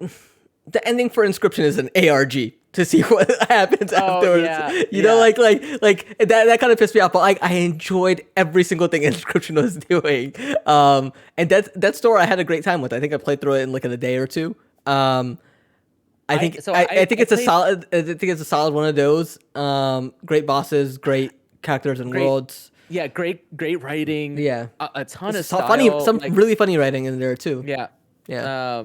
A ton of style. Like I think it rivals Deathloop in style. Honestly, Yeah, holy I crap. think That was really good. you I know mean, that door. we haven't. So it's funny yeah. because we haven't talked about Inscription yet because you Yeah. just beat it. And I just beat Yeah. it recently as well. I think I'm with you in that because Inscription does more new things and different things and weirder things, that I think it's higher on my list than Death's Door. Inscriptions higher than that. Okay, I can live with that. So I think that's our bottom 5, and then we'll figure out the order from there. Maybe the bottom 5. Yeah, Just, yeah. Potential bottom 5. yeah, potential bottom 5. I see you and Taylor in the chat trying to. We just gotta position Scarlet Nexus the right way. I might have to open up a wiki at some point just to talk about why Scarlet Nexus's story makes it the game of the year. Oh my god! All right, so listen, let's do this. I think we could put Ratchet and Clank Rift Apart at 10. I think I'm comfortable with that. I think it's a great game. I think it's super polished. I continue to think that Insomniac is the best development team that PlayStation has as a first party studio. I wish they made it easy to do columns. So let's go like this. Okay. 1 X X X X X all the way down. And so I would put, I think Ratchet and Clank is number 10 for this site's game of the year. Yeah. I think it might be a little bit higher on my list, but it's somewhere around there. Okay. Man, Where do you feel about RE8 versus Deathloop? so Deathloop is very high on my personal list. And I'm fine with that. Like I'm honestly a little bit surprised to see it in the bottom. It's so strong. Everything is so strong. Everything is so strong. And you know what it is the reason it's in the bottom 5, I think, or why I put it in the bottom 5 here, is because I think there are 5 games that the two of us together are significantly more passionate about. And there's something in the top that's not in the bottom 5 that I think might make its way down there the more as we more talk about it. Okay. But no, man, it's okay. All right, well, let's just start because we gotta. Okay, well, let's start slotting things and then see how we feel. And then we can talk about moving things around. Number 9. I think. See, the problem is I'm afraid that Resident Evil Village is a victim of releasing so early in the year, that there's a recency bias with some of these other games, and so it's why I want to pit it. Yeah, I wanted to go back and touch it, like play it a little bit. Yeah. I didn't get a chance to do that because the PS5 is unhooked up right now. I think. Actually, I think we put Deathloop here At 9. Yeah, just because Deathloop, you didn't finish. It is our combined list. I mean, don't get me wrong. We can argue as we continue. Yeah, Um, I'm super like I'm super passionate about mhm. it. I think that it is one of my top 5 games of the year, actually. Uh, Although I don't know, when I played this game, I was like, oh, this is in the conversation for Best, my yeah. best game of the year. You know, when I And first then the finished rest, it. and then October through Oh December my god, happened. yeah. And there's some games I played just like, and so, I, yeah. And then for me, you know what it is so, man. Also you've played some of it, but you haven't finished it. Which one? Oh, Deathloop. For Yeah. Deathloop, yeah. Um, I think, but then I'm we still have high on this, it. I'm still high on it. but then we Yeah. also have the Scarlet Nexus problem, Yeah. which is Which will be game of the year by the time we're done with this. no, there's no shot. I'm telling you, I think I'm willing to pit Deathloop at 9, even though it's much higher on my personal game of the year list. I think Scarlet Nexus has to go 8. We'll slot it here for the time being. I mean, you're gonna have to tell me why it moves up later, I guess. Yeah, yes. Well, we're just You're gonna have to filling in sell me on spot. this. We'll just put it up here for now. We'll put it up here. Anyway, definitely not there. So, and then, what do you think about having Resident Evil Village at 6? I really do think that Yeah. like I said, I think it's one of the best paced games this year. I think it's the most consistent fun from start to finish. And I think it's an excellent Resident Evil. Actually, I think that between the RE2 and 3 remakes and Resident Evil Biohazard and Resident Evil Village, like they have been absolutely knocking it out of the park. I And I loved my entire time with Resident Evil Village. I think it's a PS5 feature, the DualSense triggers. But it was really well done in RE Village, and I had. It's like you're waiting for that rifle to reload, and you're like pressing, like you're waiting for the resistance in the trigger, and like as soon as like you press it, it's tight, and you're like, yes, okay, let's go. And there's so many like intimidating moments in that game where like there's either a werewolf or like a boss like lunging at you, and you're just trying to get your shot off. It's I could possibly I might see that maybe moving up a one space as a You know, possibility. I think the one thing that stops it is that there is one section of the game when the section where you're playing as Chris and you have that like one like wave fight where it's like waves of enemies and you're fighting that one giant enemy, I think, that is kind of a down note in that game. And so I think it's one of those things where like I remember that game being like pretty close to being perfect from start to finish as far as like pacing and fun is concerned. Yeah, and then they throw the genre out the door, like everything they were doing just for like this Hollywood-esque ending. I mean, don't get me wrong. It's fun. Seeing him with his jacket off and seeing how ripped and giant he is was awesome. But I also like how they, I think Heisenberg mentioned him like punching a boulder into a volcano. Yeah, that rock punching idiot or something like that. Yeah. He references Chris. And then I think I put Death's Door at number 6. I think Death's Door is it's a smaller title compared to some of these other titles on here, which sometimes they get overlooked unless you're something like a Hades or in past years. But I think I love Death's Door's art direction. I think the combat and the actual gameplay is very smooth, very fun. I think it's easy to get around that map. I don't think you get lost the same way you do in Metroid Dread or some of the other games that we've mentioned earlier. I think it's super polished. I think the writing is so well done. I think there's so many different characters that are downright funny. Like that pothead and the pot witch and her whole family. Yeah, and then that witch was so cute. Like, she was so cute. And then the Frog King, and there's that giant wall of text that's like, first of his name, blah, blah, blah. The Game of Thrones rip. Exactly. Yeah. And there's, what is it? There's the guy who's in love with the Yeti, and then the one guy's like, I'm gonna write a song about this. You got to come check it out. There's the kitchen you stop by with the octopus Yes. controlling the guy. Yeah. Yep.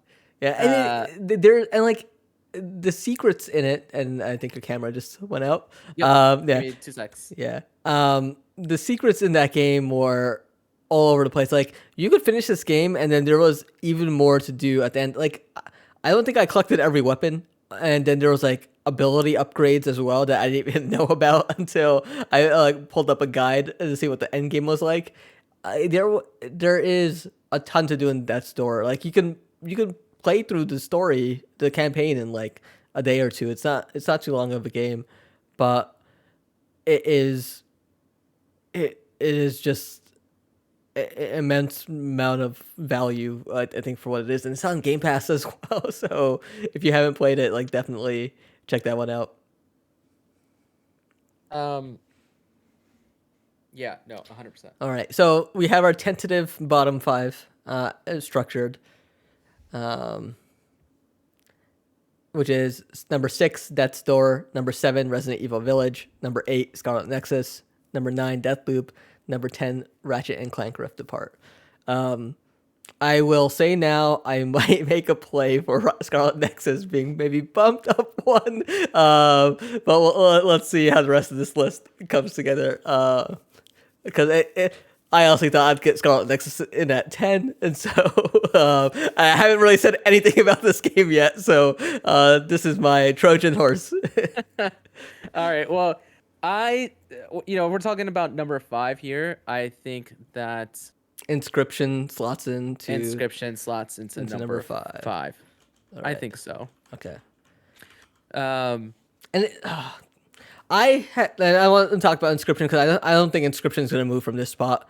I picked this up. I wasn't planning on it. I did buy it over the Steam sale, but I wasn't gonna play it for Game of the Year, and I saw you start playing it, and I was like, shit, let me start this because I know this is gonna end up in the Game of the Year discussions, and it's not too long of a game. So No, I think 12 hours. I got through it. I think that's about right. Yeah. And it was pretty neat because I used the Steam Link app on my phone, and I used my finger as a mouse. And I was using like 3 fingers to bring up the keyboard to hit like W or S. It was not the best way to play, but like I was really trying to get my way through it. It's like Slay the Spire. That it's genre. Like you start off with like a card game. You get a deck. You're sitting at a table with this mysterious figure, and you go through this map. There's different paths. Like if you play Slay the Spire, it's kind of like that. Like, hey, you can either go up here and do card upgrades, or go to this bonfire, and maybe your one of your cards can get additional health added to it. And like you go up, and then you face a boss at the end.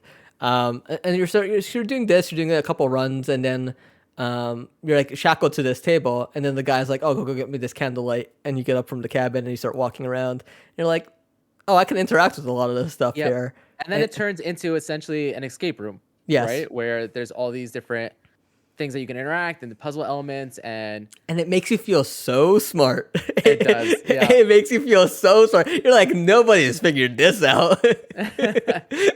And then like the Steam achievement pops and you're like, 96% of the players have gotten this far.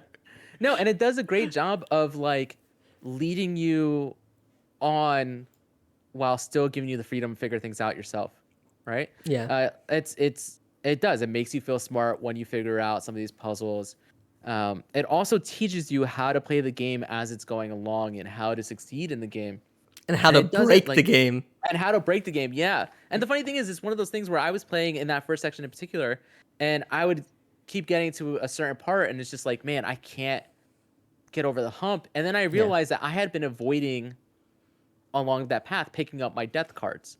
So every time you die in that game, you get to create a death card. And those end up being your most powerful cards if you can get back to them. And I also love that there are characters on the cards themselves that are like talking to you throughout this and giving you hints on what to do. Giving you hints on how to play and what to do and who you need next, and also giving you a little bit of like foreshadowing that there's more going on than just you being at this table. There's more to this. And then like once you beat that fourth boss is when things get really interesting. Is because like I know Inscription is a game that you best experience fresh. Yeah. And like what you know of the game, the core component of the game remains the same, but everything around it changes. Is I think the best way to describe it. Yeah, it still is at the end of the day a card battling game and a card collecting game. But yes, it does change and evolve and introduces new mechanics. And I think they do such a good job at introducing new mechanics to keep it fresh that, I mean, so I watched your stream when you start streaming it, and so yeah. I didn't realize what I was watching was technically a spoiler at that point, because I was just like, hey, he's just playing this game. And so then when I fired it up, I was like, what game am I playing? What game was? We're playing the same game, and it's so good. And then the hook they give you for sticking through it, between like the major shifts, is really good. Yeah. So like I said, I know we said we would talk about spoilers, but Inscription is one of those games that these other games, spoilers don't necessarily impact it all that much, honestly, your enjoyment, whereas Inscription is kind of special in that you need to go into it fresh. But yes, there's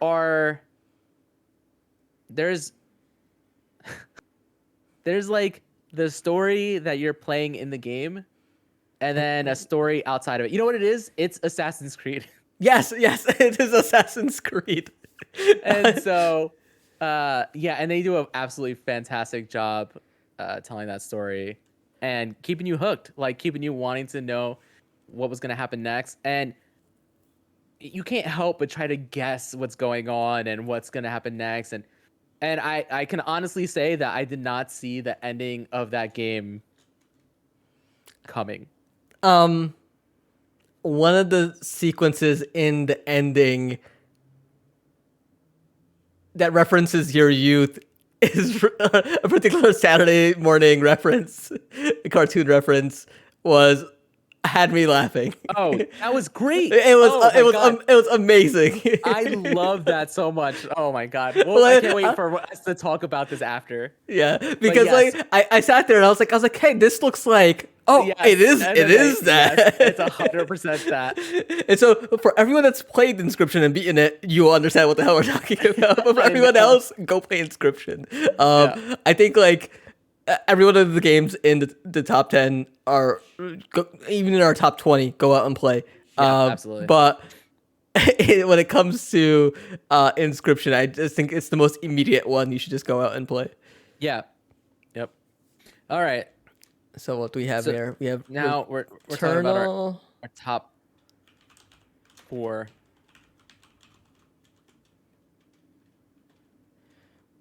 I actually think that this next, I think number 4 is kind of easy. In my opinion. Which one am I forgetting here? No, you have them. 1, 2, 3, 4. Yeah, we just put Inscription. Oh, Inscription's out. Okay, yeah. I think that number 4 is where Marvel's Guardians of the Galaxy goes. Yes, 100%. I think that it is incredibly surprising that this game was as good as it was. It's not by any means a perfect game. I think there is some clunkiness with the actual combat mechanics of the game and the way you control the party. Yeah, I was very... I was not a big fan of the combat in this game, and the fact that it's even in the top 10 speaks to how good the writing is. The writing is. They take... Every thread is weaved. Every character has their arc. Even the smallest of side characters. Everything comes together in interesting ways. Like, even the choices you make in dialogue. Like, you know, there's a Mass Effect thing. Like, oh, they will remember... Or like the Telltale thing. They will remember this. But like, no, it's like how you give your answers will affect like who supports you in the end and make some certain sections easier. Like, I had Cosmo show up and wipe out an entire battle section for me at the end. And I was like... Oh, thank God, because like there's so much action at the end, and I was like, the action's it's fine. It's like it's like a shoddy version of a Mass Effect game. So I think I was higher on the action than you were. I kind of find myself getting into because Yeah. I think it's very dependent on you kind of memorizing these combinations and for the different scenarios and stuff like that. So I got into kind of like a flow state with it. Um, but yeah, the writing is just you mentioned that every thread Hmm. is leads somewhere, right? Yeah. Nothing is left vague. There's every arc for every character is there and completed, and it takes characters that we already know and it introduces a familiar yet new spin on them. One that is honestly kind of more reminiscent of the comics than the MCU, but still its own thing, and it makes every single one of those characters likable. Yeah. And like, And like it's very cliche for Guardians of the Galaxy to be about, hey, we're a family, yeah. right? Like there are times where we can't stand each other, but at the end of the day, we are family. And I think the MCU does a very good job of getting that across. I think this game does it so much better. Yeah, and it's like I know we reference the MCU a lot here, but I feel like this game exists because of the MCU. But Yes, like, absolutely. and it's popular. I don't think the sales did too great, which is sad because this is something I think everyone should experience, and I hope we And get a sequel. yeah, and we need a sequel. We need a Like, sequel. Yeah. It it's a genuine love of comics. It uses the characters, the way it weaves them. It you don't see it like that in many games. Like the amount of like skins and like the different references for those skins are truly incredible that you come across. There's it's and like some of the storylines for the individual characters, like and the backstory. It's like there was a war with Thanos that like caused a lot of loss. mhm, Drax lost his family, and just like seeing Drax trying to recover from that and yep, being like brought into the light and like losing his way and then going and as a crew to go help him through it, his trauma, and just seeing what he's experiencing is insane. And just like learning about like a bit about Gamora and just like and it's a band of misfits that don't get together, but like at core they are a family. And and you truly feel that like when the characters will argue, then they will make up. It's earned. And like mhm, a lot of times video games just rush through like I enjoyed the hell out of It Takes Two, but like a lot of at the end, like I think what It Takes Two's biggest issues was sometimes it would have been better if that game just shut up and just yeah, let like towards the end of It Takes Two, there are the characters have like this power of attraction, like it's magnetism, and it's just like oh, you're working together to pull each other closer to each other, like through this blizzard storm, and it's just like. Then you have Dr. Hakim come in like, ooh, attraction, like it's working, you're falling more in love with each other. Like, no, like let the scene speak for itself because it would yeah. have worked so much better. And like, and I think Guardians of the Galaxy has ways of doing that. Even like something as simple as like Rocket doesn't like to get wet, and like what he's willing to do, and like Rocket being tossed across the chasm, like the one thing I do have a criticism about for the game is like there's a lot of dialogue, and sometimes like you Yeah, just walk through a scene too quickly and like you don't get to hear all of it, and you're like, no, yeah. I really wanted to hear that. I There are three games I think this year that made me tear up at some Mm-hmm. point. Um, One of them actually isn't in our top 10. Life is Strange, True Colors at some point, but Marvel's Guardians of the Galaxy absolutely made me tear up. I mean, when you have,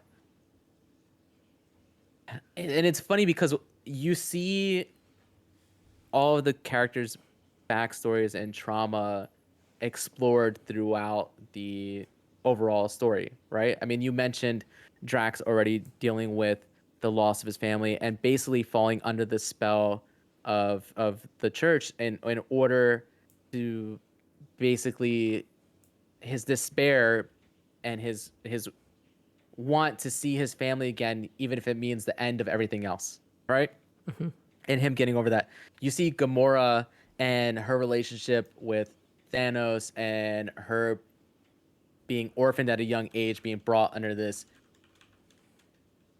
maniac's care and basically being used as a weapon and as a tool, and that's reflected in oh man, I wish I remembered all the characters' name, but in the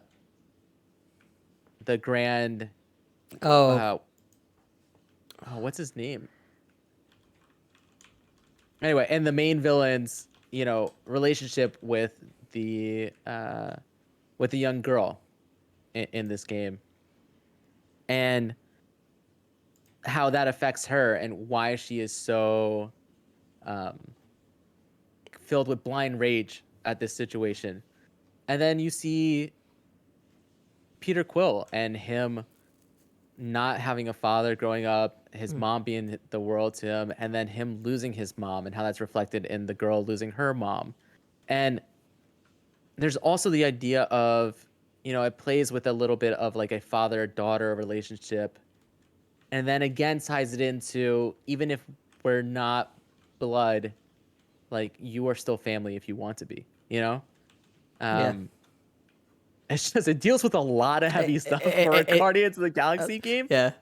It was But Grand Unifier Raker, by the way. Yeah. Grand Unifier, thank you. And also possibly one of the best looking games. Oh yeah, and gorgeous. Absolutely. Like I bought it. So on the next gen consoles, I think the 60 frames per second mode runs in 1080p, and I think the 4K is 30. And forever, I need to figure out what's going on with 4K 30 on OLEDs because it just feels very jittery to me. Maybe it's See, that's weird. I didn't have a problem with this game. I mean, there's some games Yeah. obviously that I'm like, hey, the frame rate needs to Yeah. be higher, but yeah. but So yeah, like I didn't have a problem. I in ended up quality just mode on this one. I just ended up buying it on PC and just ran it in 4K 60. And Yeah. I would just sat there sometimes. I was like, it's so colorful. The HDR is amazing. Yeah. It's a technical masterpiece. Like, but like And it also- the combat is just janky as hell. Yeah, you mentioned it being like a love letter to comics. Yeah. And in that you go and you fight Fing Fang Foom. You know what I mean? Like you My only complaint was that entire chapter comes so late in the game. It makes sense why it's there. Right. Like from Yeah. a storytelling perspective, like yes, you need this chapter. But then I was like, I just want this game to be over with by now because I was just trying to rush it. Yeah, right. I mean, and that game is a lengthy game for Yeah. sure. Yeah. That's the other thing is that you also, because it is set in space, you are able to travel to these different locales, and everyone looks different. Yeah.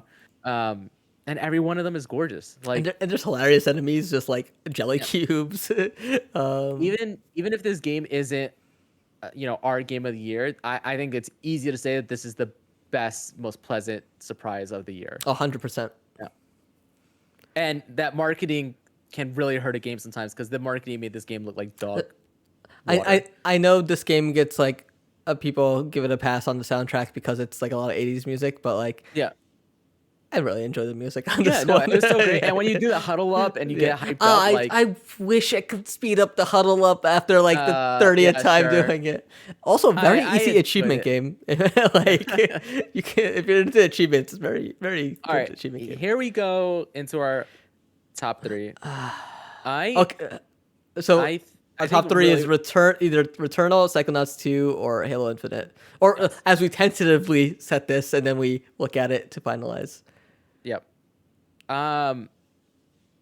My preference in this is to pit Returnal at 3.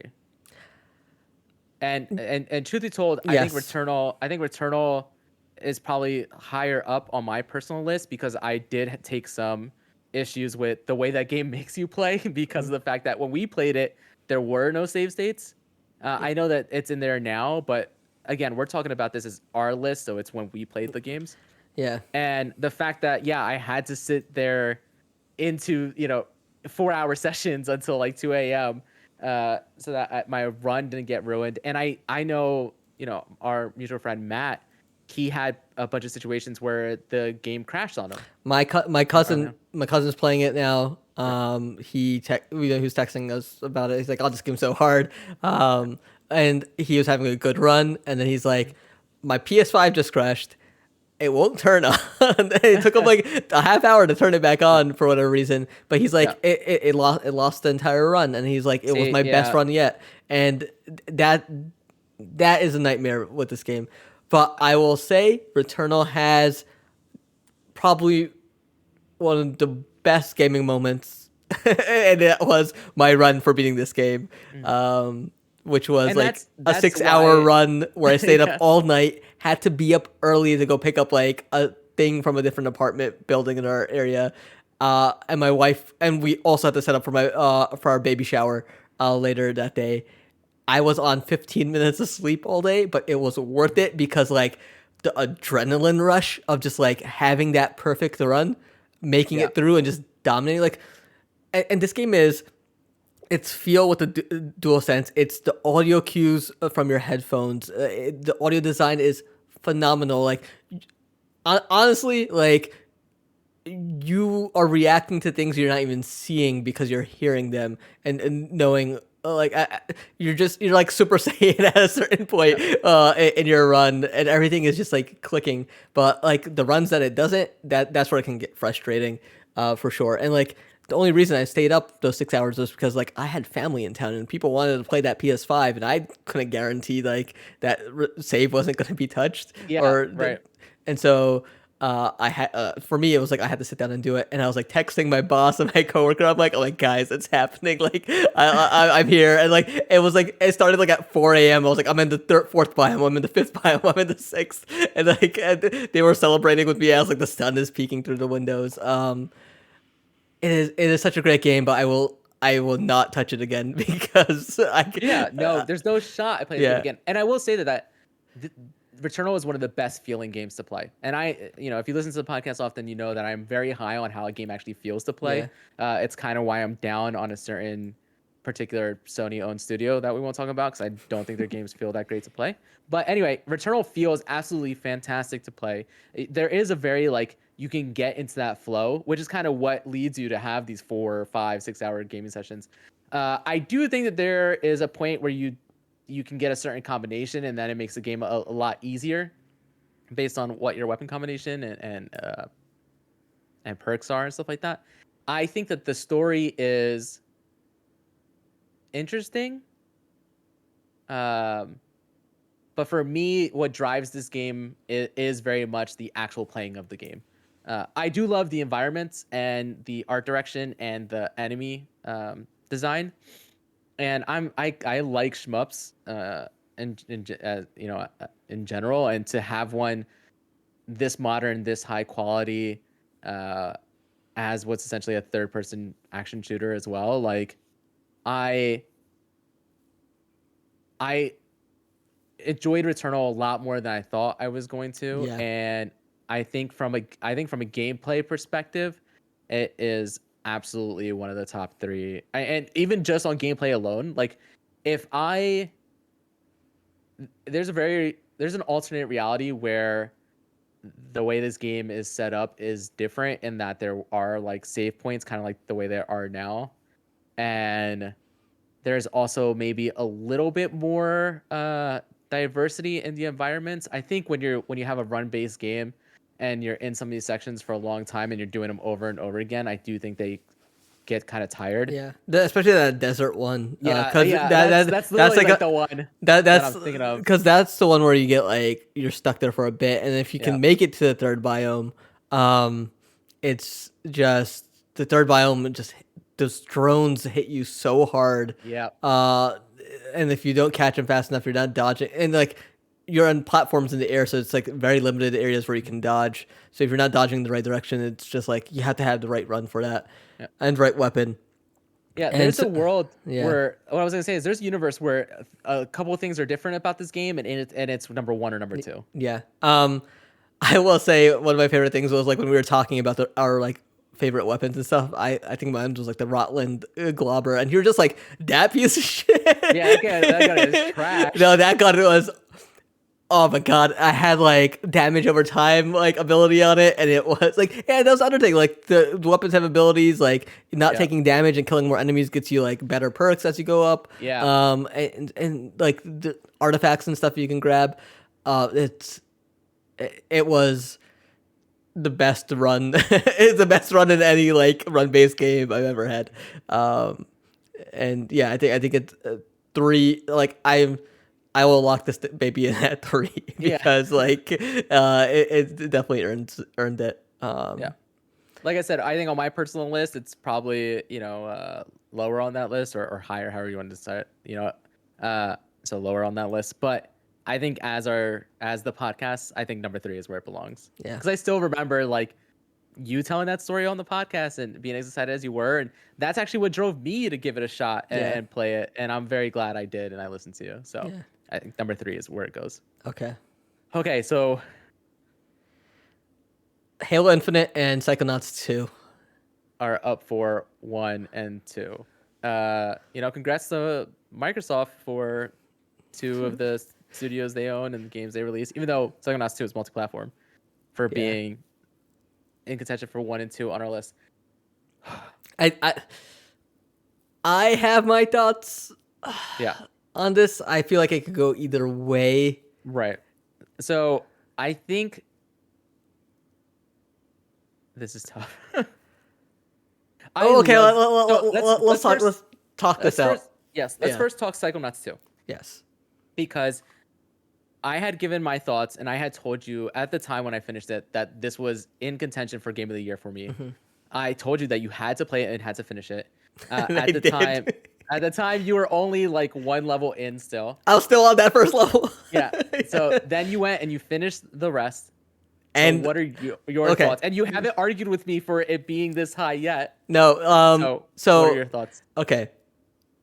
I talked about playing through the first Psychonauts right before my son was born in preparation for Psychonauts 2 because it's a cult classic. People really rave about it. Yep. And one of the things I said which ties into like Dodgeball Academia, the reason I loved it was like it has such a great cast of characters, a great world building. It is like when I say Saturday morning cartoon, that's a compliment coming from me because it's a period of happiness. Like that it kind of sucks that kids nowadays don't have that where you woke up early on a Saturday morning and you just sat down with like a bowl of cereal and you just watched these shows every week, regardless, even if it was a rerun. Like you just enjoyed it so much. And it's like the writing and the comedy for Psychonauts, it's like it's got this like real monsters like kind of vibe to it, where it's like it's just strange and a little bit goofy, but everything lands. Like the characters are ultra unique, and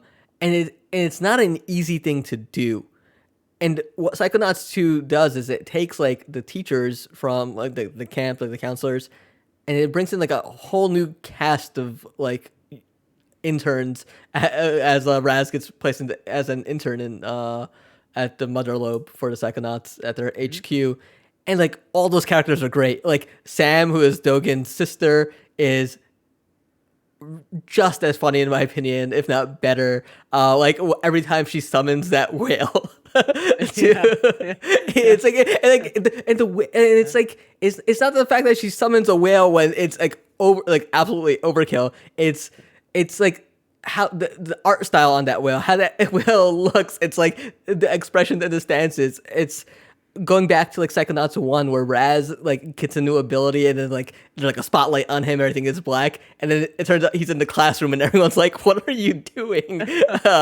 It's those call outs. There's like the Psy King level where you're going to get this band back together for like a Woodstock-esque concert and you're in the woods going for these 2 guys and Psy King goes to you like, yeah, these 2 really like to come into the woods and get high, and then I'm like this is like kind of a kid's game, and then they're like, yeah, like really high up, and like they're like high up on a cliff, and it's just like it's all like I don't think anything misses in Psychonauts when it comes to the writing, the art design. Like I had to turn down the brightness on the Psy King level because the HDR was just like it was blinding. It was so bright. Like, it's the first time. It was the first time I lowered that, and like I was playing it on the Xbox Series X in 4K 60. I tried the 1440 120, but I think it took too much of a graphical hit for me. I'm a graphics snub. So, but when I fired it up on PC and was able to run it at 4K like 160, it was absolutely insane. It was honestly one of the best looking games of the year in my eyes. My one complaint is and there's two parts to this. I don't think the enemy combat is all that great, but the boss Sure. encounters are fantastic. Yeah. Which is really weird to say. Like I had a ton of fun with the bosses, all the different levels, like Compton's cook off, like with all the goats, Yeah. like preparing all those meals. It's like Compton's cook off is a game show where like you have to prepare meals, and like it's like I have to go take this tomato to get sliced and then bring it to the blender, and then I was like I have to go boil the egg. I brought all my ingredients. I went back to the blender. I never turned it on, and I was like, "How?" I was like, "This happens in like reality TV all the time. Like, how did I forget to turn on the blender?" And like I'm sitting there, the clock's winding down. Yeah. It's so great, and like, and I haven't touched on the story of like there's a mystery, there's like a mall, and there's like a return of a villain that everyone's like dealing with. But Psychonauts 2 deals with broken people.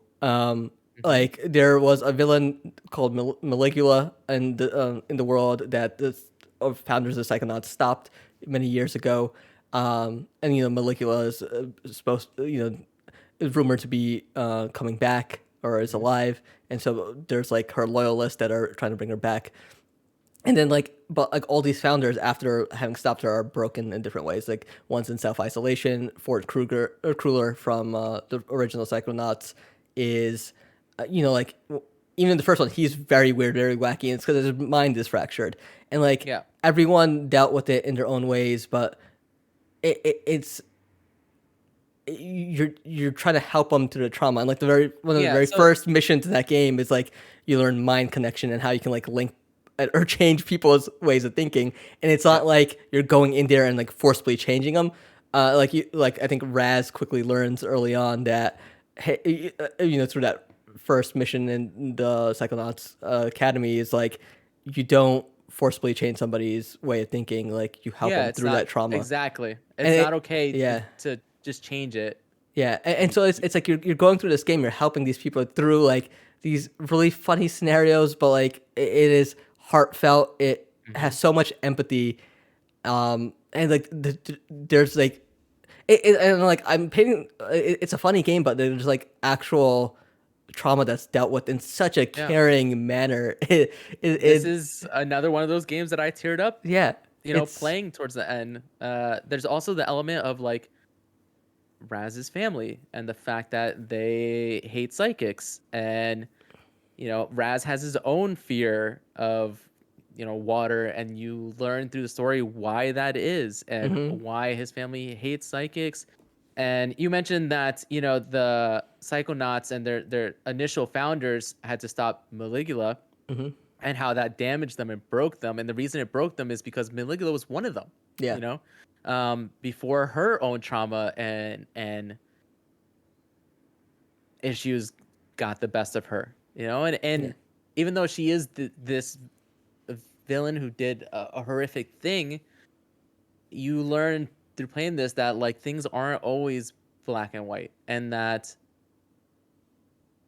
in her case, and this is something that's talked about many times, is a trope in many forms of media and stuff like that, but she had good intentions, and it got away from her.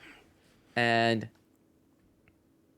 just like the first one, it deals with trauma and psychological issues, and in a, like you said, a funny but a serious way, and it handles them with care.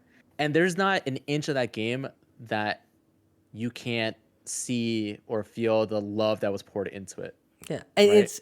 it's so much bigger than I thought it was, because there's like 4 open world hubs. Yeah. And like at first I was like, where do I have to go? Because like you have to go to the questionable area, and I was like, where is this? How do I get there? And then like next thing you know, you're just like, it's like the back of your hand. You know these areas so intimately. You know where somebody is, how to get to them, and like the fast travel system works out nicely. I think they have pins in this game which can like augment your abilities, like make them better or like something cosmetic. I didn't really end up buying any of the pins as I played through the game, and I kind of felt like that could have been incorporated a little bit better. And Yeah, I I got really some of yeah them just to yeah make myself a little bit stronger in yeah. some areas. I ended up buying all of them because I ended up getting everything in this game. I 100%ed it. Hmm. I'm just missing one achievement, which I'm going to go back for after this and get because I want that 1,000 out of 1,000. And like, Yeah. and I think that speaks towards it. Like, this was a game that I was trying to rush through. I was going to spend more time with like either Unpacked or Life is Strange or the last 2 days. But then I was like, you know what? Let me just fire up more Psychonauts. I like being in this world. And going for like they added this like filter to go for the collectibles after you beat the game, so that it highlights it so you know like where to go, but you still gotta like explore and whatnot. And it's really neat because like I picked up missing memory vaults which show like the character's like backstory and whose mind you're in, and like that helps flesh out some of those characters even more. Yeah. And yeah, I well, just sitting here talking about it, like it's I definitely like know. it's definitely gone up in Yeah. how I felt about it. Yeah. It's it's a great game. The platforming feels great. The cutscenes are. I think one of my favorite things, and I wish more games did this, was like after you beat the game, you can go around and because you'll collect collectibles. And so like I stopped by Sasha's lab and like you see Dr. Lobato escaping. And like he's like, yeah, I gotta go grab my son from the Psychonauts camp. And you're like, wait, what? This is like a bit of like a who's his son? Like, there's, Uh-huh. it's a sequel thing. Like, Yeah. they're setting up things with that. And like you go and you talk with characters who are affected by some of the late game reveals. Uh, and you have some genuine conversations. And just like the level of empathy those characters have goes a long way. Like understanding, like there could be a lot of hate in some of these characters' hearts, but like the way they choose to deal with it instead, and talk it through, I think is really, really, really nice. Yeah. It might be the easy way out, but like it also feels like the right way um, to deal with a lot of the events that do take place there to end. Yeah. Yeah. Um, And then on the other it, hand, I know this is so bad. Talking to you and hearing your thoughts on Psychonauts 2 and finally actually getting to have this conversation now that you finished it just made me so happy, because I yeah. do love this game. The problem is that Halo Infinite came out this year, and And we have like we called a lot of stuff with Halo Infinite. Like we did that technical test. I had lost an Xbox during that technical test, yeah, and it was all we could talk about. Like yep, we I think might have been the first ones to say they should release this early. Like they should yep, just release the multiplayer early or do an early beta so people can get their hands on it because this yep, feels good and it shouldn't just be us and a few others playing this. And they did that, and yep. I've I've been busy, but like I do fire up Halo every like maybe once a week, and I Oh play through it. yeah, And I did miss this attrition event because I needed that damn achievement. I missed it. But there's I still a couple days left. I thought it ended Tuesday. No, no, no. Oh, There's it's still still going. 4 days left, I think. Okay, I'm gonna need Uh, you to yeah, die you and let should. me revive you a couple times. Okay. um, Uh, No, but yeah, like no, that multiplayer is the first multiplayer in a long time. Like I think Fortnite was the last one where like and that was more like a social thing, just playing Fortnite with friends. But like I had complaints about how Fortnite played. Halo Infinite, just if one of the best shooters in terms of how it feels. I Like think Halo Infinite is the best feeling game this year. yeah, And I don't even think it's close. Returnal felt great, and I hmm think Halo Infinite blows it out of the water. And the introduction, we're talking, you're talking about the multiplayer, and yeah, I continue to go back to the multiplayer, and the core gameplay when it launched was already fantastic. I mean, the technical test, it was already there, it was already fantastic, and the only thing bringing it down were honestly like things on the periphery. So stuff like the battle pass, and they have been so responsive in players' complaints and making the changes right away. yeah, And so even that is like in such a good spot now. And it was in such a good spot at the end of the year that you can't even knock it for that anymore, right? yeah, And then we talk about the campaign and it being delayed a year from the launch of the system to now, and there being a little bit of nervousness on my part on like what we would actually see. The game is gorgeous. It's absolutely beautiful. It runs fantastic. The introduction of the Grappling grapple hook. shot, Yeah. is such a small but game-changing I mechanic love in it. this game. It I don't think I had more fun in a world this year in games than I did in Halo Infinites. And to the point where like I cannot wait for them to release co-op so I can go play it again, right? Um I did like this is another game where I did everything on the map, all mhm. skulls, all audio logs. Not an easy thing to do, time consuming, but like I made the time for it, and I sat down and I enjoyed the hell out of it. I like I know I spent time talking about multiplayer, and I think it's one of here's the thing. I think they announced just the other day 20 million people have touched Halo Infinite in some way, and it's free to play. Yep. So like, but that's incredible for a Halo. Yep. Like I think at the 3 month mark, Halo 5 was at 5 million. Like, and so don't quote me on that, but it was a much less significant number. So going free to play has brought more people into Halo, which Mhm. I think when you hear about that backlash, like the issues with big team battle, like I think those would have been a lot less if had they not gone that way. And so I think it's a smart move by Microsoft on that. But the maps, the gameplay, it may. We actually liked playing oddball, capture the flag, like, and that's Modes that I never been, normally hated. Yeah. never the case. Like, I like Stronghold. I like, what's that battery one called in Big Team? Uh Whatever that one was.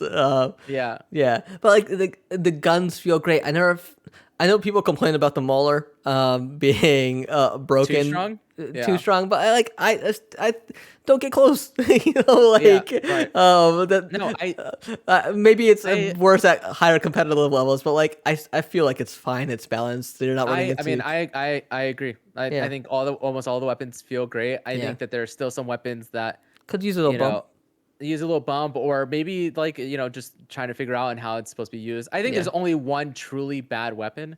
Uh, Even though I saw a video about like maybe the proper way to use it. Was it the was it not the Hydra, the Ravager? No, the pulse. Oh, that weapon is pretty bad too. Yeah. No, like the pulse carbine. Oh, okay. Um, Yeah. and No, so yeah. I, So you so know, so that's multiplayer. I think we're very high in multiplayer. I yeah, think where and like the events they actually done a lot more events than I thought they would out yeah, the they've done a door. ton And already I in this think first season. that's worth highlighting because like the events have been free. The structure could be a little bit weird. I think like the Christmas one was like you log in every day and play one Mhm. match and you get an item. Like, of course, that was the one break where I was busy and missed like I Yeah, me think everything too. there. Um, but like I do like. I know people complain about that shop, but I have bought quite a few things from that shop, like the Iron Man color and the cat ears. So I have There's a Iron there might Man be cat. there might be a neon camo in there right now for the different Ooh. armors that somebody Eh, might have picked up. ooh.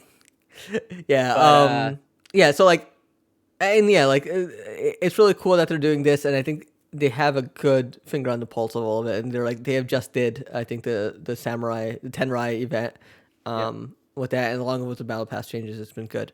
I think the campaign. I enjoyed my time with the campaign. I wish they structured the story or did something a little bit different with the story. see, Because I feel like it's very backloaded, and the yeah, front part sure, is like I feel like most of the because game I'm trying to get to the story bits that happen at near yes, the end. because it places you in a story that has already happened, Yes. and so, and yes, you don't get that backstory and that gap that you're missing until later on in the game. And Yeah. so I understand some of those complaints that people have had. Hmm. Um, it wasn't as big of a deal for me. Obviously, me being like, Mr. the Halo. Mr. Halo. Yeah, at least on this podcast. Is that the book? Uh, Is that full reach behind you? I see. no, but it is not far. I think it's in one of these drawers. I loved everything about the campaign. Yeah, Yeah. could the campaign have been better? Yes. Hmm. All right. but I love the new characters. I love the new AI companion. I I love the reveal at the at the end, um, of her nature and what she actually is. I Hmm. love For the that weapon, you mean? the weapon, yeah, Yeah. and I love that this game is about Master Chief. This game is about Cortana, but it's also about what it's like to be around Master Chief and be in Master Chief's world. You Yeah. know, like Be that in the pilot is orbit of absolute. yeah. Yeah, exactly. Like the pilot is absolutely a stand-in for anybody who would Hmm. be around Master Chief while this is going on, and him being honestly the voice of reason in a lot of this, but Master Chief being Master Chief, being like, no, I'm doing things my way. This is what we're doing. Like, we do not back down from a fight. Yeah. And uh, yeah, I love this game. Um, I I think for me, like the campaign levels are really well done. yeah, Um, I'm very high in the I wish there were more campaign levels. yeah, Even if like a lot of story stuff was like in the back half. yep, I still really enjoyed the layout, the flow of those levels. hmm, The boss fights I think were towards the later missions. I thought the boss fights were better. Earlier ones were like a little bit basic, but yeah. I they think, I mean, introduced some cool mechanics in like the yeah, later ones, which I felt really high on. yeah. Um, I think it's tough to do boss fights in yeah, first-person shooters in general. yeah. But I don't think yeah, there's many games that have gotten it right. yeah, So it's hard to like point at something and be like you should do it like that. yeah, For right. FPSs, it's because like it's either I think like what an FPS if there's an FPS that can somehow balance like not being a bullet sponge for a boss fight, Hmm. but also introduce like interesting ways to do damage to the boss, Right. like then maybe you can do something. But I think that involves platforming, and I think Halo Infinite could pull it off Yeah. with the grappling hook. Like you could Yep. maybe do some interesting stuff, but um, let's see. I will imagine it had to be something big to make that grappling hook more effective. But I keep thinking about Wolfenstein 2 and just like the giant. I think it was a giant robot fight in that. Hmm. Um, I I think for me, mhm. I think if I'm doing my personal list, I honestly don't know if it's Halo Infinite or Psychonauts 2, or if it's just for me like a 1A, 1B scenario and I Yeah, just I pop honestly out. feel like it's a 1A, 1B scenario. I think for us and for this podcast, I think it's Halo Infinite. I Yeah. think considering how much we talked about it after the technical test. I mean, honestly, it's the one Yeah. game on here also that we've played a decent amount together, Yeah. right? And it's also of all the games on this list, it's the one that I see us playing throughout this year, and playing for foreseeable future. Yeah. And so, I will play the hell out of Psychonauts 3. oh yeah, Yeah, absolutely. I think like one complaint I do have for Halo, and I hope they can address it going forward, is like I understand Halo rings are, there's not much going on there. They're, Oh, but your like there's like level diversity no, not even level diversity. I just kind of or felt environment. I mean, no, like if they want to do different type of like biomes or yeah. a lava area or ice area, like cool, whatever. For me, is like aliens used to be here. This ring has like it's different than Mm, the other rings. hmm. Like I want more environmental storytelling from my Halo levels or my Halo world, Yeah. because it's a franchise that's chock full of lore. Like Yeah. the Forerunners and everything that came before, what they were doing. Like And I think it sets that up. it And does, I it think I does. think Yeah, it's funny because I think it's I think it's our game of the year, and I think it's yeah. high. And I also think that this is just like a foundation, right? Yeah, and I think I hope that that's the case. yeah, I hope they come out like at E3 this year, and yep, they're like, "Hey, here's what's coming next in Halo." Like, yeah, I know game development doesn't work like that, but like, yeah, if they're building upon this, like, I don't want like Destiny style, like, oh, here, go talk to this dude and then kill these enemies here, yeah. type thing. I do want something new, something different that builds Mhm. off of what's right there. But yeah, it was a blast to play. I really enjoyed it. I a part I of mean, me I was like playing last night. yeah, a part of me like there's that reveal of like why the banished go after Cortana, like what Cortana did. Yeah. And like I was like, how cool would it have been if this game opened up and just like jumped, like it started with that, like you're kind of dealing with the aftermath of 5 and you're just I jumping around and you eventually end up here yeah, through that. so I I understand that complaint, but the more I think about it, the more I think it's kind of difficult to do gameplay of the Yeah. stuff that's going on. Well, Like, I don't like. I think Halo 2 had a lot of cutscenes, didn't it? Like they yeah, brought. it's also Yeah. what. So the reality is that that gap that takes place is, you know, it's the her leading essentially an AI revolution, right? Um, but then how do you fight them? Like Yeah. how do you as a player interact with that and fight that, because none of that takes place on a Halo. Yeah. None of that, most of that takes place in space, and it's a lot of like So there's a lot of like it was so cool. diplomacy It's almost just and so stuff. cool to see, but it's just like here's Yeah, the 3 minute explainer of yeah. everything that happened. I actually think you would run into like the Halo 5 problem, where I love Halo 5, Yeah. but You're there's a switching. lot of sections where you're doing nothing, Yeah. you know? And so I do love but that yeah. one. I do love that one scene in Halo 5 though, where it's like you piggyback on a Guardian and you jump into the rift as they're like they teleport to like I think like the Guardian homeworld, and it's just like you start to level on like the back of one, and it's like that. That was cool. Like Yeah, yeah, I do Halo 5's campaign does have like a lot of complaints for me in terms of like the storytelling and some of the design there, but yeah. like it's cool things like that. But I don't know. No, I agree with. It might seem like I'm down on Halo Infinite right now compared No, to Psychonauts 2, yeah. but it's like no, truly it is like a good feeling game Mhm. will make up for a lot of its flaws. Look at Destiny 2. Yeah. Like I can point out hundreds of flaws there, but it's still probably my most played game. Even now,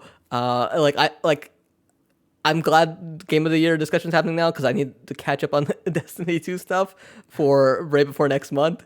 Uh-huh. Because like I want to play through the Witch Queen content. Like I might not stick with it all the way through. Like do the weeklies and whatnot, but I've really been excited for the content going there. And so like Halo Infinite is a fantastic feeling game. The online is everything I wanted it to be. And I have so much fun playing it with friends. You know, I feel bad for Psychonauts too because it is. Amazing. I feel like it's a number 2 everywhere. Yeah. Like, but it's you know what? Like, I'm fine giving it 2. It because I think I can't Said, for even when me, it's like it, 1A, 1B. when I even when I came into this podcast, I know when you stepped away, part of me thought like you might lean more towards Psychonauts, but if you're leaning towards Halo, coming into this, I was like, it's probably gonna be Halo Infinite for both of us, and then Yeah. Psychonauts 2 will likely take second. All right. So why don't you put Let's those see. in? I'm gonna read this list now, and then we can decide if we want to lock it in as this being the order. So the Workprint Games Cast top 10 as of right now is number 10, Ratchet and Clank Rift Apart; 9, Deathloop; 8, Scarlet Nexus; 7, Resident Evil Village; 6, Death's Door; 5, Inscription; 4, Marvel's Guardians of the Galaxy; 3, Returnal; 2, Psychonauts 2; and at number 1, our game of the year, Halo Infinite. So, I am very good with this list. I will for Taylor. I will argue for Scarlet Nexus because we have gone this entire podcast without talking Scarlet Nexus, and I think I can bump it up to 7. I Okay, think, explain to me. And now you said this game gets wilder and more anime and more over the top, which is, you know, in my opinion, a positive thing. yeah. Um, let me just tell you first off what some of my complaints are. One, this game starts off very, very slow. Yes. Um, Kind of. Yeah. It well, moves I mean, fast. It moves okay. fast. you get into action, sure, but there's a Yeah. lot. I think there's just so much dialogue. Yes, there's a Like lot of this is dialogue in such this an game. RPG in that Hmm. regard, where there's just so much dialogue, and I also I think the combat is fun. I also think it's kind of basic. Um, It starts off that way. Yeah.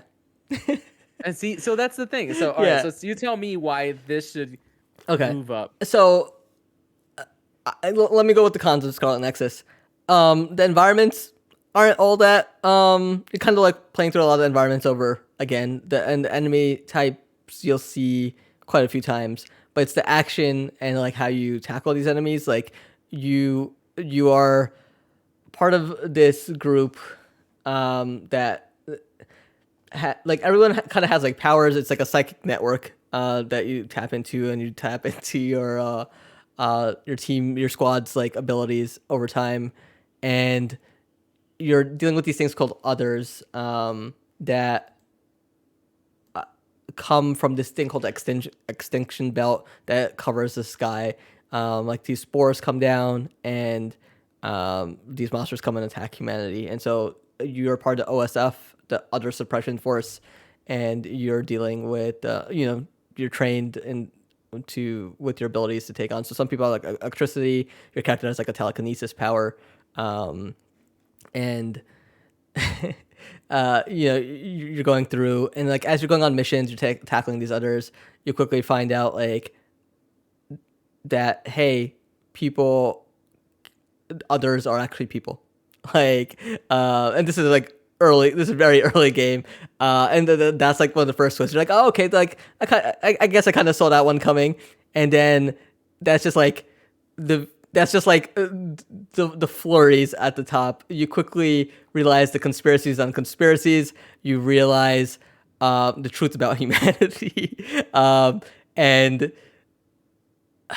All right, what's the truth about humanity? Like this is so oh, you okay, if you're okay. gonna sell it to me, you have to just go ahead and spoil it. Okay. God, Taylor, if you're here, just leave. I kind of like that if you haven't beaten this game. The truth is, humanity left Earth a long time ago, and went to the moon, and then the extinction belt came and ruined things. Like it was like a meteor that left a cosmic dust trail that it was turning people into others. And so what they did was they decided to send like a small batch of humanity. I think there was either a rebellion or like a few went down to Earth to see what the situation was like, and they went there and they repopulated Earth.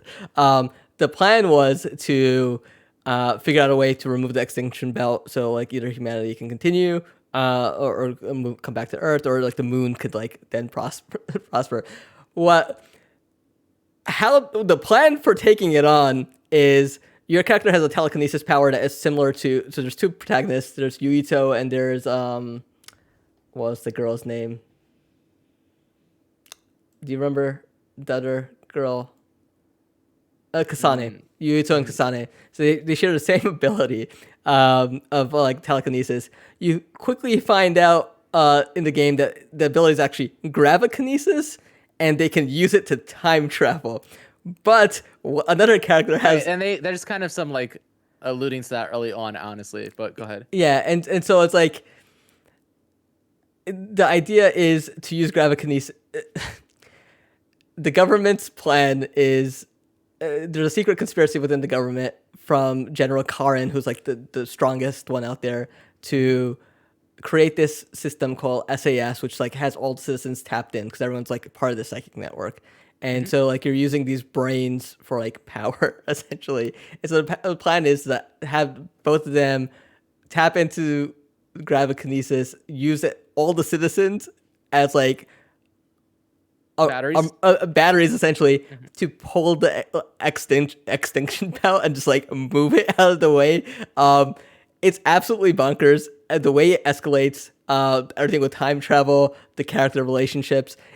It's so well done, and it goes for it. It knows it's bonkers, and it continually goes for it. So And you're just like you're buckled in. It's like King Ducat, Six Flags Great Adventure. They like hit the button, and you're just going 120 miles per hour nonstop. so here's my question. Right, Yes.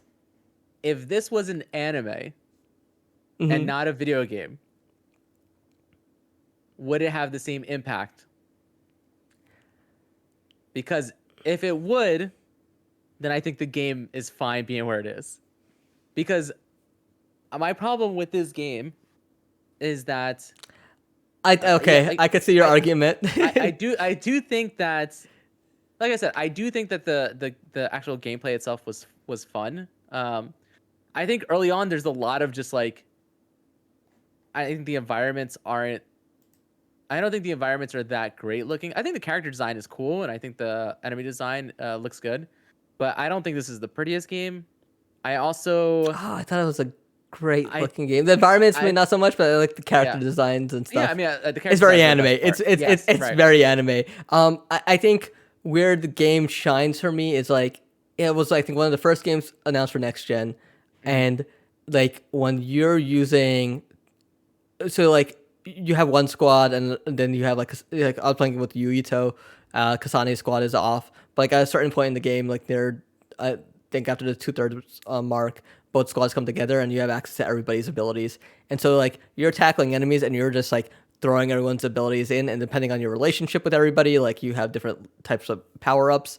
And so it's just like it's just when in Ratchet and Clank when you have a powered up weapon and it's just like pretty fireworks everywhere. It's like that. And it's pure anime bullshit in terms of action and it's like that dopamine from that especially like in the second half of that game. I agree with you. If it was anime, it would work as well, but so we could keep it there. I think it's just. I appreciate your argument, and honestly, everything you said kind of makes me want to go and play it more, so I can get the rest of that story. Yeah, and here's the thing: like the Yuito storyline is different than the sounds. Is different than the Kasane one. Kasane and so it's like the first 2/3 of the game are different. Like the characters intersect, but like they have their own story stuff going on, and so like even though I played and finished it with Yuito, I don't know. Like I've read the stuff about Kasane, and I was like, oh, so that's why they're more. They were leaning towards that. That's why they were doing what they were doing. And it's not fully explained. Especially like some of the stuff they end up doing in their path is completely different than what you do. And then the final third of the game is the same no matter what. But it is just like. I think very few games nowadays take the chance of doing something different and bonkers and just going for it. It has a Persona-esque system where, like, I agree, sometimes the dialogue takes a long time because, like, between. Oh yeah, that was the other thing. Between the act, so like you'll have like the action sequence, like you go out, you do your mission, and then you come back, and then like you can talk to everybody and level up. You can skip it if you want, but like. If you sit there and you listen to it like I did, it could take like an hour or two to go through. So long. Yeah, but then there's like cool fun. Like then once you get both squads together, there's like a squad episodes where like everybody's like hanging out together in like a little hideout, and it's like it reminded me of Persona 4 more than Persona 5 because it's like you actually felt that team building in those moments, and few games get that right. So yeah, but I think it's earned its 8th spot. All right. Someone's gonna look at this list and be like, "It's over Deathloop," and that's the argument. And I'm gonna be like, "Yeah, it's fun." Listen, like I said, this is our list, right? So there's something that we have to weigh into the equation is how it impacted this podcast, how it impacted the two of us, and so. And so it also arrived in a time where I think there was like a drought of games early on, and I kind of wish I had just played it back then, because then everything came out at once. Because it is such a massive game as well. Yeah, like I couldn't play through this now. No way. Yeah. And so, all right, so officially the Workprint's Games Cast Game of the Year 2021. Number 10, Ratchet and Clank Rift Apart. Number 9, Deathloop. 8, Scarlet Nexus. 7, Resident Evil Village. 6, Death's Door. 5, Inscription. 4, Marvel's Guardians of the Galaxy. 3, Returnal. 2, Psychonauts 2. And congratulations to Halo Infinite at number 1. You know, I'm very proud of this list. I know, like in past years, like when we've done this, we've like looked back at it and been like, we should have never put this one there, that one there. Yeah. But like I feel like I could confidently sit here and be like, we might this is going to hold look up. at we might look back at Scarlet Nexus and be like, what the hell were we thinking? But I am happy. I'm very happy with this list. Yes. I wish agree. I wish I could have 2 number ones to give Psychonauts 2. Yeah, me too. Me too. That might be the one thing that we come back to later and go, oof, maybe we should have swapped those. Yeah, it's gonna be like Tim Schafer's gonna be in a meeting to be like, like we went through all the lists and like had one more site given you a number one game of the year, you would have we would have greenlit like Psychonauts 3. And then Tim Schafer's gonna write us a letter and be like, "They're the Workprint. You ruined the future of Psychonauts." Everybody should go out and play Psychonauts 2. It's 100%. One of those games that I can absolutely recommend to everybody. I feel like everybody will find something to enjoy out of it. Yeah. It's not even long. It's right. Yeah, it's and it's on Game Pass. Like, go play that game. All right, let's wrap this up. This is four of these games are on Game Pass right now, and the Deathloop will arrive later this year. Yeah. Oh, Deathloop is nuts. I gotta find time to finish that. Okay, so let's wrap this bad boy up. We are longest podcast in a long time. Yeah. I'm gonna go first. You can follow me at SunnyVice20 SUNNYVICE20 across all social medias, all video game platforms, pretty much. I don't post the most. I mostly post about this podcast and when it's going live, and occasionally a contest here or there. But yeah, just follow me there. Bilal, where can people follow you? Follow the site. You guys can follow me at Bilal_Mian, BILAL_MIAN on Twitter, and Night Mystic on Twitch. But let's be real. For real, I only stream at the Workprint on Twitch. You can find our latest updates when we're going live on Instagram, Facebook, and Twitter. I would say honestly just follow the Instagram account. That's where most of the socials for our streams go live. And over at the Workprint, we have some actually really exciting stuff happening. Let me just pop over here really quick. We have why did that article not post? I'll have to double check that. Miles Morales, Moon Girl, more comics content. Christian actually had an interview with Samira, I think Ahmed it was. Let me find the tweet. I don't know why it's not. I know it's not on the front page. The Revolutionary Girl, a conversation with author Samira Ahmed on the future of on Miss Marvel Beyond the Limit. A very great interview by Christian. Definitely check it out over on the site. What else? We had I don't know if I talked about this last week, but the Arcane analysis by Rebecca Wang. It was very well done. If you're a fan of Arcane, definitely check out her piece. We will be back. We always forget to plug this, but if you're watching the stream or you're listening on the podcast, or vice versa, be sure to tune into Twitch for our live streams, or if you wanted to listen to it in audio form, go to iTunes or your favorite podcast app or whatnot. Look up the Workprint. Yeah, Workprint. Give us a subscribe, leave a rating, and a comment. It goes a long way for our visibility. Rob and I love doing this. We love to grow the audience. The fact that we actually had an audience, a sizable audience for today's. I really appreciate everyone tuning in. Yeah. And the conversations, for sure. And be streaming out more stuff. I'll try to stream out some Pokemon Legends Arceus this weekend. I'll probably be on tomorrow night, maybe Friday night as well.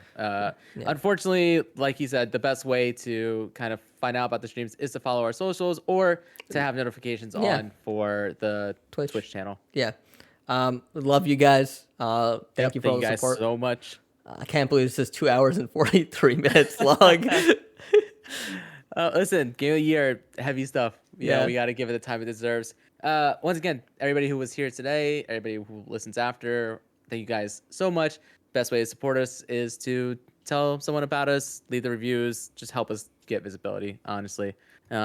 And then once we get enough people, then I'll start trying to get you guys to actually pay us. All right. Until and Bilal, thank you, man, for having 3 hours to here with me and talk about this stuff. I mean, thank my wife. I'm talking about. She opened the door and she, or like near the end, I think as we're talking of Halo Infinite and Psychonauts, and my cat was like laying there. She's like, he's waiting for you. All right, and until next time.